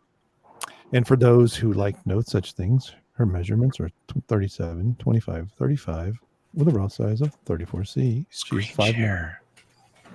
I don't need a screen share. Oh, well, what do you mean? Well, I got to be careful. In the thumbnail. Rabble. Here, let's see. Is everything okay with this? Lape is bound to do something stupid right about now. This is usually where it happens, right, LMP? Right. Wait, He's a little more sober this time, though. Let me pull up one of the LMP memes and I'll screen There share you it. go. Yeah. I don't see any boobies. You're safe. I have to. I don't see any LMPs as well. I'm glad I didn't see. Great, just at the wrong time too. Right. I dare somebody in the I give chat up. to do a screenshot of this and put LMP face over every single breast. On the screen. Adam, you know I can do that. Well, let's see. It's gonna There you take go. you a Do while, that one. man. You should Well, let him do it. you Damn up it. for the challenge. I've got spare time and a lot of fun and good Holy garage. shit, dude. All right, hang on. Let's see if this stays safe. I don't know. We'll see. Turn the sideways here. If I can get a good shot of that. Let's see. Dun, dun, dun. I'll have to expand that a little bit. Okay, I got a screenshot, so you'll all be getting a There meme you of go. like 30 LMP heads on these various bodies later. You are an asshole. LMP, which is like Professional assholes. All right. And yes, I have updated the thumbnail. Thanks anyone who thanks everybody who told me that I misspelled Spider-Man in the thumbnail as well, and that has been corrected and will be updated as soon as YouTube is done processing this live stream, because I can't change it now. I don't know why. There you go. Forrest Gump versus Randy Daytona. Who wins? Ooh, damn, that's tough, man. I'm gonna. Mac and me. I'm going with Forrest Gump, man. I got Randy. Everything was in Vietnam. He's a Vietnam War veteran. Are we talking in ping pong or in a fight? Mac and me. Or is the Oh. Chinese say ping pong? Ping pong. They were talking about fight. Oh, fight. I think Forrest Forrest Gump Gump. takes it. Yeah, in a fight, Forrest Gump takes. He got that retard strength. Jeez. Oh fuck! That's, ladies and gentlemen, this has been our last episode ever. Okay, so I have a question about that. If he hears loud noises, does he flinch? God. I don't know. Why don't you ask John Travolta that question? He seems to be the expert authority on that particular Ping pong. I still think Forrest wins. I got my money on Forrest, especially what's the girl's name? I was forgetting. I want to see Forrest Gump versus Moose from The Fanatic. Johnny, are you gonna raise the AIDS baby, Johnny? I got a poo. You raise the AIDS baby for me, Johnny, please. She was such a God. that poor guy. God, You guys never seen that Matthew Me sketch? he fucking raw dogged her. Ugh, I don't even. Or did she have AIDS yet? I don't know. Why are we talking about Forrest Gump and AIDS? What the fuck? I think she You got saw it after he was born. Did she get it after? Okay, I couldn't remember if that was before she went to San Francisco and almost jumped off a balcony and A free bird. got a train ran on her with the Black Panthers. Oh, sorry, buck up your little Black Panther party. That was Yes, there's absolutely nothing comical about trying to jump off of a building while Freebird is playing. yeah, that was fucking hilarious. Nothing at all. It was Definitely hilarious. It was funny. completely I was like- serious. I was a kid watching that, going, "Oh my god, Like, that's a great song. suicide to Freebird." What a dumb bitch. It's just you, Pete, says Monica. No, there's more than just me, Monica. There's more. There's more. But wait, there's more. Poor Monica's not funny at work. There's She always. admitted it in the chat. She said she made a Freddie Mercury joke and nobody got it. Well, you don't have to dumb your humor down for some boneheaded mass audience. Mm-hmm. Don't That's why we keep them inside jokes. don't homogenize your sense of humor for anybody. If they don't get it, they don't deserve You have it. to remember that in 2019, nobody has a sense of humor, and that's what makes you unique. Don't ever change. Yep. I made a joke about AIDS today, and then HR got called. Yeah, fuck. I saw one of the funniest things, and it wasn't LMP as an Easter Island statue. It was a domestic violence poster. And now hear me out, because it was like the steps of, has your spouse done this? And like one of them was, has he threatened to murder your pets? I'm like, what the fuck? Oh shit! Jesus Christ! that's what I said. I'm like, what the fuck? That moment where Pete's cutaways take over the stream. Dude, I didn't have my phone. I wanted to take a picture of it so bad because there was like 13 steps of like bad things that happened and like this was like number like 7. I'm like, when it escalates, my sides. if it escalates to that bad, I was like, is this Saw now? It's like relationship Saw. Would you like to play a game? I've put one of your fucking cats in a pot. You're having guess which one before the little bastard boils. Oh, I can't believe. God damn it. No! Stop! No! Please! Where I say, Hey, you win. Look, you tell your friends I kill your dog. excuse me, kids. Uncle Pete's gonna. It's story time with Uncle Pete. Today Shut we're up. gonna talk about domestic violence being funny. Has he ever threatened? He's rubbing his nipples right now. He's like, tell me more, baby. Tell me more. It's My lungs are on fire. LMP's about to call an ambulance. Right? Breathe, dude, breathe. Has he pushed you through a window? Has he taken your credit cards or withheld money? Has he threatened to murder your fucking Pomeranian? I was gonna say, is he beating you within a half inch of your life? As they say on training day, breathe, dog. Breathe. Geronimo. Oh, Boom! Oh my god! I don't think I laughed that hard since you made up that side sauce. Sign saw. Yep. But yeah, man, that was the stage of domestic violence with Itepukuin, the place to be reviews. Oh my god! Step We need 7. more domestic violence jokes. We really Right? If I was allowed to take my phone inside that building, I would have snapped a picture of it, but I could not. So, Wait, what's this building? I've said too much. Okay.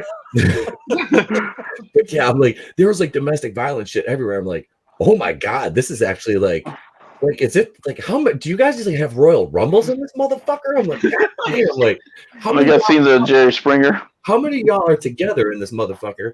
And then how many of y'all just like, we're gonna go to the break room for 5 minutes and just wear the fuck out of each other? Oh, you guys gonna get it out? No, we're gonna fight. Jesus. Like in there's a kitchenette in there. I was like, how many dogs, small dogs, and cats have been cooked in here as a result of domestic violence? I guess we'll never know because nobody keeps these numbers. I don't think the CDC tracks cat boilings.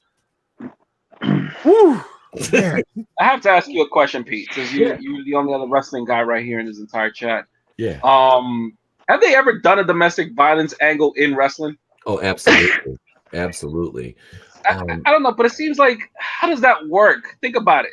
It's wrestling. It was in the 90s early 2000s, late 90s with Test and Stacy Keibler. He was like manhandler, dragging her around the fucking ring and stuff like that.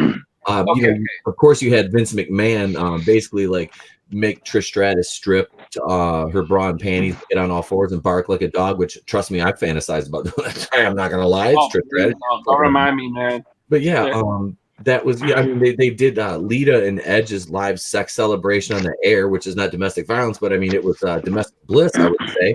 And Lita actually showed a tit, which is less than you can see. I mean, you can see basically everything you want. Now you're reminding me. Speaking of Lita, wasn't she with a guy named S.A. Rios?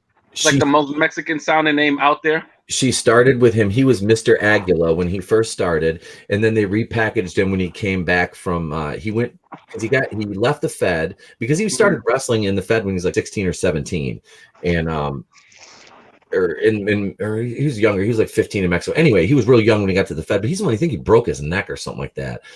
Because she outgrew him because he was like a mid to lower card worker. decent guy, you know, but WWE never really gave him a chance. And they saw that she was going to be a moneymaker, so they took her away from him, you know, did the whole turn, put her with the Hardys, and the rest is history. But yeah, she was with S.A. Rios at first. And this has been Ring Rust. Ring Rust. We'll go to Ring Rust, folks. I had a guy insulting me earlier, and this is why I never join wrestling groups, because people that are just wrestling fans that have never been in the business, like I can sit here and tell you about it, but you'll never truly fucking understand what it's like to do that. And this guy sitting here and he's telling me, he's like, because I made a joke about Owen Hart. I'm like, yeah, I was like, they played What If I Fell 15 Stories at Owen Hart's funeral or some shit like that, or they asked who you want to train you. I'm like, Chris Benoit, and he's like, well, he's dead. I'm like, yeah, I know. I was like, he'd probably still put you in a chokehold. I'm like, no, he's dead. I'm like, yeah, then Owen Hart would fall on you. And the guy's like, how can you say stuff like this? I'm like, dude, when you spend as much time in the locker rooms and on the road as I did, I was like, you have a macabre and you're desensitized to this shit. And he's like, that doesn't make sense. And he's trying to like explain to me what my experience was in wrestling. I'm like, okay, cool story, bro. I'm like, you keep watching on TV and being an expert at it. And yeah. What? Yeah. Listen, like, I'm not even. And this happens to me all the time in these stupid wrestling groups, and I'm just like, I just leave them. I'm like, I won't ever post anything. I'll comment, and then like I try to like interject some personal experience and a perspective on it, and these morons are just like, you're a retard. I'm like, oh my god. I'm like, well, you like, never made it out of the trailer park, so that's good, Gordy. How's your septic business going? oh dear Lord, come Where's on! the Like Ready to Chris Rumble Benoit, reference? like Chris Benoit. Listen, I've been making Chris Benoit jokes since after the guy died, and you know, like I don't have to be a wrestler, a guy that's been in the business to make jokes and No, I'm just not find the saying humor. that, not at all. No, But but the guy was like trying to tell me that I didn't understand the wrestling business. I'm like, okay, bud, whatever you say, you know, and you can go jerk off to your fucking WWE magazine, you know. His Becky Lynch magazine. Yeah, that's a Shut up. you're gonna get to. Oh, sorry, LMP. Didn't see you there. Yep, sorry about that. You hit that raw nerve there. I thought he was over her. I'll make up for it with memes later. listen, all right, we had a chat the other day and things went horribly wrong. Oh, God. Hey, by the way, if you guys want to see some great fucking memes, join ETEP's group. Yep. I mean it, man. I snag every meme from that group. Just I still think the best one is one with Alex calling the cops on us. I That had was my favorite one. that was a thumbnail for one of our for like episode 44, I think it Yeah. was. That was Opinion one of- police. Yep, Yep. pull over. Yep. You know what we need more of? You need more vaccination memes. Anti-vax memes. Yep. Those You know kind what? of- Go ahead. Use my face. I want to see what you can come up with. Well, he's going to be busy putting that face The over boobs challenge for has the been next 12 thrown. hours. Hey, an anti-vax meme, and I can use your real face. I could be like, when the anti-vax kid lives past 4. Holy shit. Oh, shit. Yeah. All right. God. Thank you very much. I'll be here all weekend. Welcome to America, folks. Now. Oh. I mean, I just got I'm married making it, tonight. I guess I got to look in this group because I don't know who the hell Alex is. So I just. Alex Hutchins, Oh, okay. Lincoln 7. Yeah, Yeah. he's been on the show. Have we had him on this show yet or no? I don't. You know, I don't remember. Oh, you love him. He's I hilarious. think we He's had him in been a on the watch show. party, didn't we? One of our watch. Yeah, he's been Yeah. on a couple of my watch parties. He's been on Pete's stream. We should get him on here. He's All right. he's really funny. Speaking of guests, I actually got a request from someone who he hasn't been on in probably 2 years, but he used to help us with movie reviews. So about coming back for a guest spot sometime. I know who you're talking about. Yeah. Okay. Well, Frank's not here to give him bad advice, so maybe it'll work. You want me to spurg out on him like I did 2 years ago?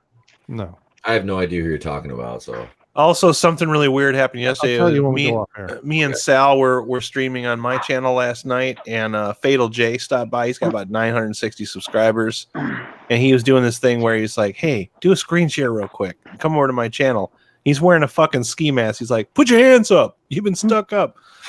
So, but yeah, he says he's going to come on one of our shows. So he swears he's going to do it. I'm going to hold him to it. So All right. also the bullshitters are aware that we're waiting on their parents, or at least one of them. So I did Waiting that. on their parents. To give them permission to come back. I Come on. I am what you call a patron of the World Class Bullshitters, Oh, and pal. I put in my patron request to have one of them come on this show. Gotcha. So they owe me. Now it makes more sense. Yes, I need. I'm sorry, I needed. Oh, you said patron. I thought you said parents. No, Patreon. Okay. Yeah. Or the patrons, as Kendo. Oh, patron. The I mean, I'm patron. still a patron, so hey. They got 3 emails from today. They were spamming the crap out of me. But they did respond to my Patreon request, so they're aware of it and they're working on it. All right. Okay. Okay. I say we end on that. Are we going to end on that? Well, that would be good. It would be really great if we could get him for episode 100. Yeah. Coming up. Yeah. That would be especially. I'll send him another email about that one too. Yeah. Okay. If things go to according to Hoyle and I don't get dragged off somewhere, that would be October 11th. You know, the fucked up thing is I'm asking them, and you're closer to them than I am. Well, one of them. What the shit, you know? I'll leave it, Yeah. Well, he might get yelled at like he did last time, but from Nick. What? I got yelled at from Nick? Yeah, I mean, when all you those guys are members of my question. group, so. Oh. You know. Well, you mean in the movie? Yeah. Yeah. I think he was too drunk to understand what I was saying. Well, wait a minute. Was Nick the one doing all the yelling about you? Because all the shit I heard was coming from your former castmate. Well, Kendo was sitting in between us. Yeah, he was the one doing all the talking about it, though. Oh, yeah. Yeah. Well, and I mean, I had a very because Nick didn't seem to say much about it at all. It was Kendo that was doing all this. Like, yeah, he's just Not being in the a theater insufferable itself, asshole. not the show. in the theater. It was Nick. Okay. You know, and Kendo's like, "Will you two shut up?" You know. Okay, that makes more sense. Now I know why he was doing all the bitching about it. Okay, Yeah, I get it. I mean, I don't remember how much I had to drink because I wasn't driving, and then I got a double shot of Jameson and drank it way too quickly. I had a double shot up, so it was nice and chilled, but no ice cubes. And because after I got it they all left me at the bar, and then I'm like, where the hell are they? And there's like 6 showings of this movie, and I'm wandering around going, where am I supposed to be? But anyway, it was all I could do to not pass out. And I was gonna say, according to Kendo, you were half in the bag. So, oh yeah, I was more than that. But, but what I couldn't tell, this is what prompted the whole question. Because number one, I knew Nick has made movies, and he and I talk camera nerd stuff all the time. Okay. oh, So, like when I'm with him and he wants me to record stuff, I'm getting my skills up with some of the stuff that I didn't do with stills, but we can do with the video. So he can give me shorthand nerd speak of what he wants me to record or whatever. And I'm sitting there, and there was this, I forget even remember what scene it was. It was very early on. It was boring as crap. And I'm like, are they using a wide angle lens here? Because it's a big screen and we're sort of sitting in the middle, and I can't tell if it's my eyes or it's this, because things aren't in focus that should be. And I'm like, what the heck? And shut up, LMP. And so I asked them if I thought they were using a 24 to 27 millimeter lens, which is a wide angle range. And he wouldn't say yes or no. He's like, are you asking me? You know, he just went off on a rant. I'm like, you've already seen the movie. So, but it doesn't matter. They all fell asleep. I didn't fall asleep, but all of them fell asleep. But you were the one that was half in the bag. Yeah, that's what they remember. Yeah. I was by the time we even got back to the hotel, I was still off my butt. I'm like, I'm glad I'm not driving. But that was like all he had to say was yes or no. Because when we had him on here we did a watch party for Strip Club Massacre, and I was asking him technical. I already seen the movie, so I was asking him things I didn't notice in the theater, in the streaming version of it. And it's like, is that back focus? Is that this? Is what was your exposure on this? And blah blah blah. So anyway, that's the whole story, except the things that you don't need to know. No. So anyway, on the 11th of October, which is my adopted sister's birthday, interesting enough. So hopefully I'll still be here. LMP adopted, huh? Japan will have something to say about that. I too and blonde. So That's all I'm gonna say. Sorry, I wasn't paying attention. I was trying to find new ways to shit on late now in the chat. yeah, you had 3.5 minutes. You go fast forward 5 minutes. Yeah.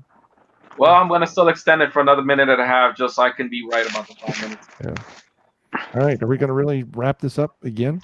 I'm waiting for you. Take I two. waited on you guys. I have no material. Well, we went off on a tangent, and then we ended up in wrestling, and Listen, this is how the fan cast got along in the early days. yeah. I was also trying. Anyway, there. Forget Is it. he gonna do it? Do I have to write it in? He's about to go to the. What? Fuck. LMP sitting there kicking the ground, like kicking the dust, and going motherfucker, mumbling. All right. I will complete the thought. You will complete the thought. Not a TH, not an OT. Okay, look, I'm going to screen share, and it's going to be our back catalog, so don't freak out, y'all. Okay, don't you the even dare. thumbnails now are hot. They used to really be hot. But this one right here, that's all I'll say. So 18, go look up 18. And it's relevant to the former discussion and Tap and Dice comments. My Wait, comments? hold on. I gotta stare like really close at the screen, and I can't see. Looks like a 1990s J.C. Penney catalog, lingerie section. Hold on. Where's 18? Maybe more Victoria's Secret now that I'm thinking about it. Jenna No. Fox? Huh? Barely No, legal. that's 16. Oh no, wait, that is 18. Jenna Fox. Yeah. So, and then 17 is Kendo and I are, I'm pretty, well, I'm not pretty drunk. I am really there. I can't even remember how to start the whole live stream crap. It was a Skype call. We called Nick after one of their fundraiser things, and he was not only drunk, but we'll say he was into medicinals. And it was a great conversation, especially Richard Richard what is his last name? Anyway, Richard Basehart. Dick Tanner. Yeah, that's right, because that's what Kendo kept calling him. It was Richard Tanner. So anyway, there you go. There's the early days, and this was episode 1. And this one right here is the thumbnail was for Where is Not Your Father's Clitoris Challenge for old listeners of the WCBS show. Mm-hmm. So, and for $100, I'll tell you who it was. I can tell it from Get them first, super man. chats ready. I did that the other night. I couldn't help it. I was just announcing every chat like it was. I just. Oh, we got a $10 super chat. I got so used to you saying it that it continued into my show, and I started fucking saying it too. I did. I was just like, I'm just gonna be a fucking smart ass. Just be like, call everything a super chat. I've been ripping your bullshit off all week, dude. I'm It's so all right. sorry. It's You okay. just ripping his shit. What? Oh, thank you. I just were Thank ripping you, off the Harry Pete Ball, all for week. the man. $5 super chat, and they want to know Gay. what lotions do you use on your scalp? Well, I have one called Head Lube. It has a nice matte finish, and it also comes in a gloss. And then to keep my beard so lustrous and glorious, I use Malcolm's Famous Beard Powder. It is also has a nice moisturizing cream and a shampoo and conditioner. It's available for $49.95 at Macy's. And he also swallows them glitter pills, so his turds are nice Oh, and shiny. God. I fucking shit glitter bomb. So shit like that is why the world needs to end. Shit like that. No pun intended. Shit like that. And Just glittery shit. so we've got another $5 super chat from Logan Michael. Funko Pops are gay. What is your favorite MCU movie? And Funko Pops are gay. Oh, don't forget TLJ Screwjob. I've heard that name a few times. Yep. Oh God. Oh, TLJ Screwjob says poo is funny. Wait. Hang on. Let me see if I can do it right. I gotta turn my camera on here. No, damn, here we Right go. here. Yeah. So I got my Rose Tico action figure today, and pie. That's all. I'm gonna go to my piano and sing a song now and lose 700 viewers, but they'll be back in 5 minutes when I stop playing the piano. What's the butter song? I like that dumb butter song. That's funny. I like it. I think it's funny when he plays the piano and sings. I never. But then I mind realized that because he he's only good knows at like it. 3 of them, and it's Yeah. like, oh. All right. Oh. Let's start this a third Okay, time. Salvador, let's start closing this out. You got anything to plug or anything? Well, yeah, I am a purveyor of many plastic things, and I run a channel where I give you my 2 cents on toys, and I review a lot of toys, and I like to think very highly of myself on that channel. Also, Mac and me. There you go. All right, the joke that never gets old. Nope. All right, LMP, since you've now recovered and not hyperventilating. Asshole. Don't worry. Listen, Dad, just because the divorce fell through and I'm no longer married to the family doesn't mean I ain't going to make your life a living hell. All right. You just picture LMP sitting in a desk somewhere with a shotgun going, I am the angel of death. The time of purification is at hand. Yes. Has Tap been showing you that video? No, but it perfectly goes with you. I just know. But now we know of its existence. See, I was right, wasn't I, LMP? The sad part is I always pictured that would be you, never me. No, because I'm sane, somewhat.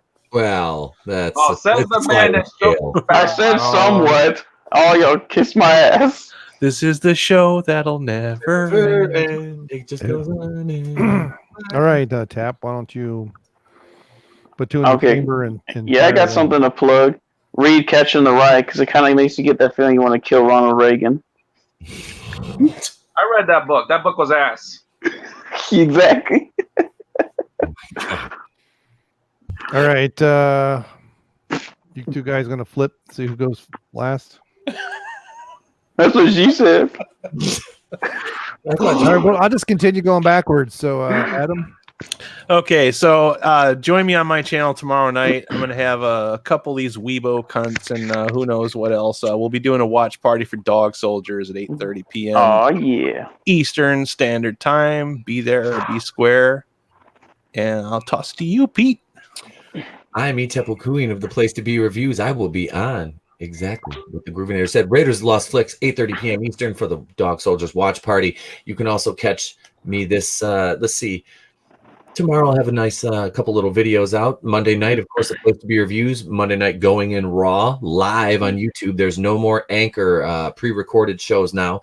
Thank Christ. Yeah, I couldn't deal with that anymore. Me and Loudy did, we went back and forth. We did an hour on Anchor, and then we did over 2 hours live on last Monday night. So it's Monday night going in raw every Monday, 8:30 Eastern. Wednesday night, we have the Place to Be Reviews podcast, 8:30 Eastern. We have a nice rotating panel on there with many of these gentlemen, and still waiting for Channel Dad to come down to the slums of the Fandom Menace.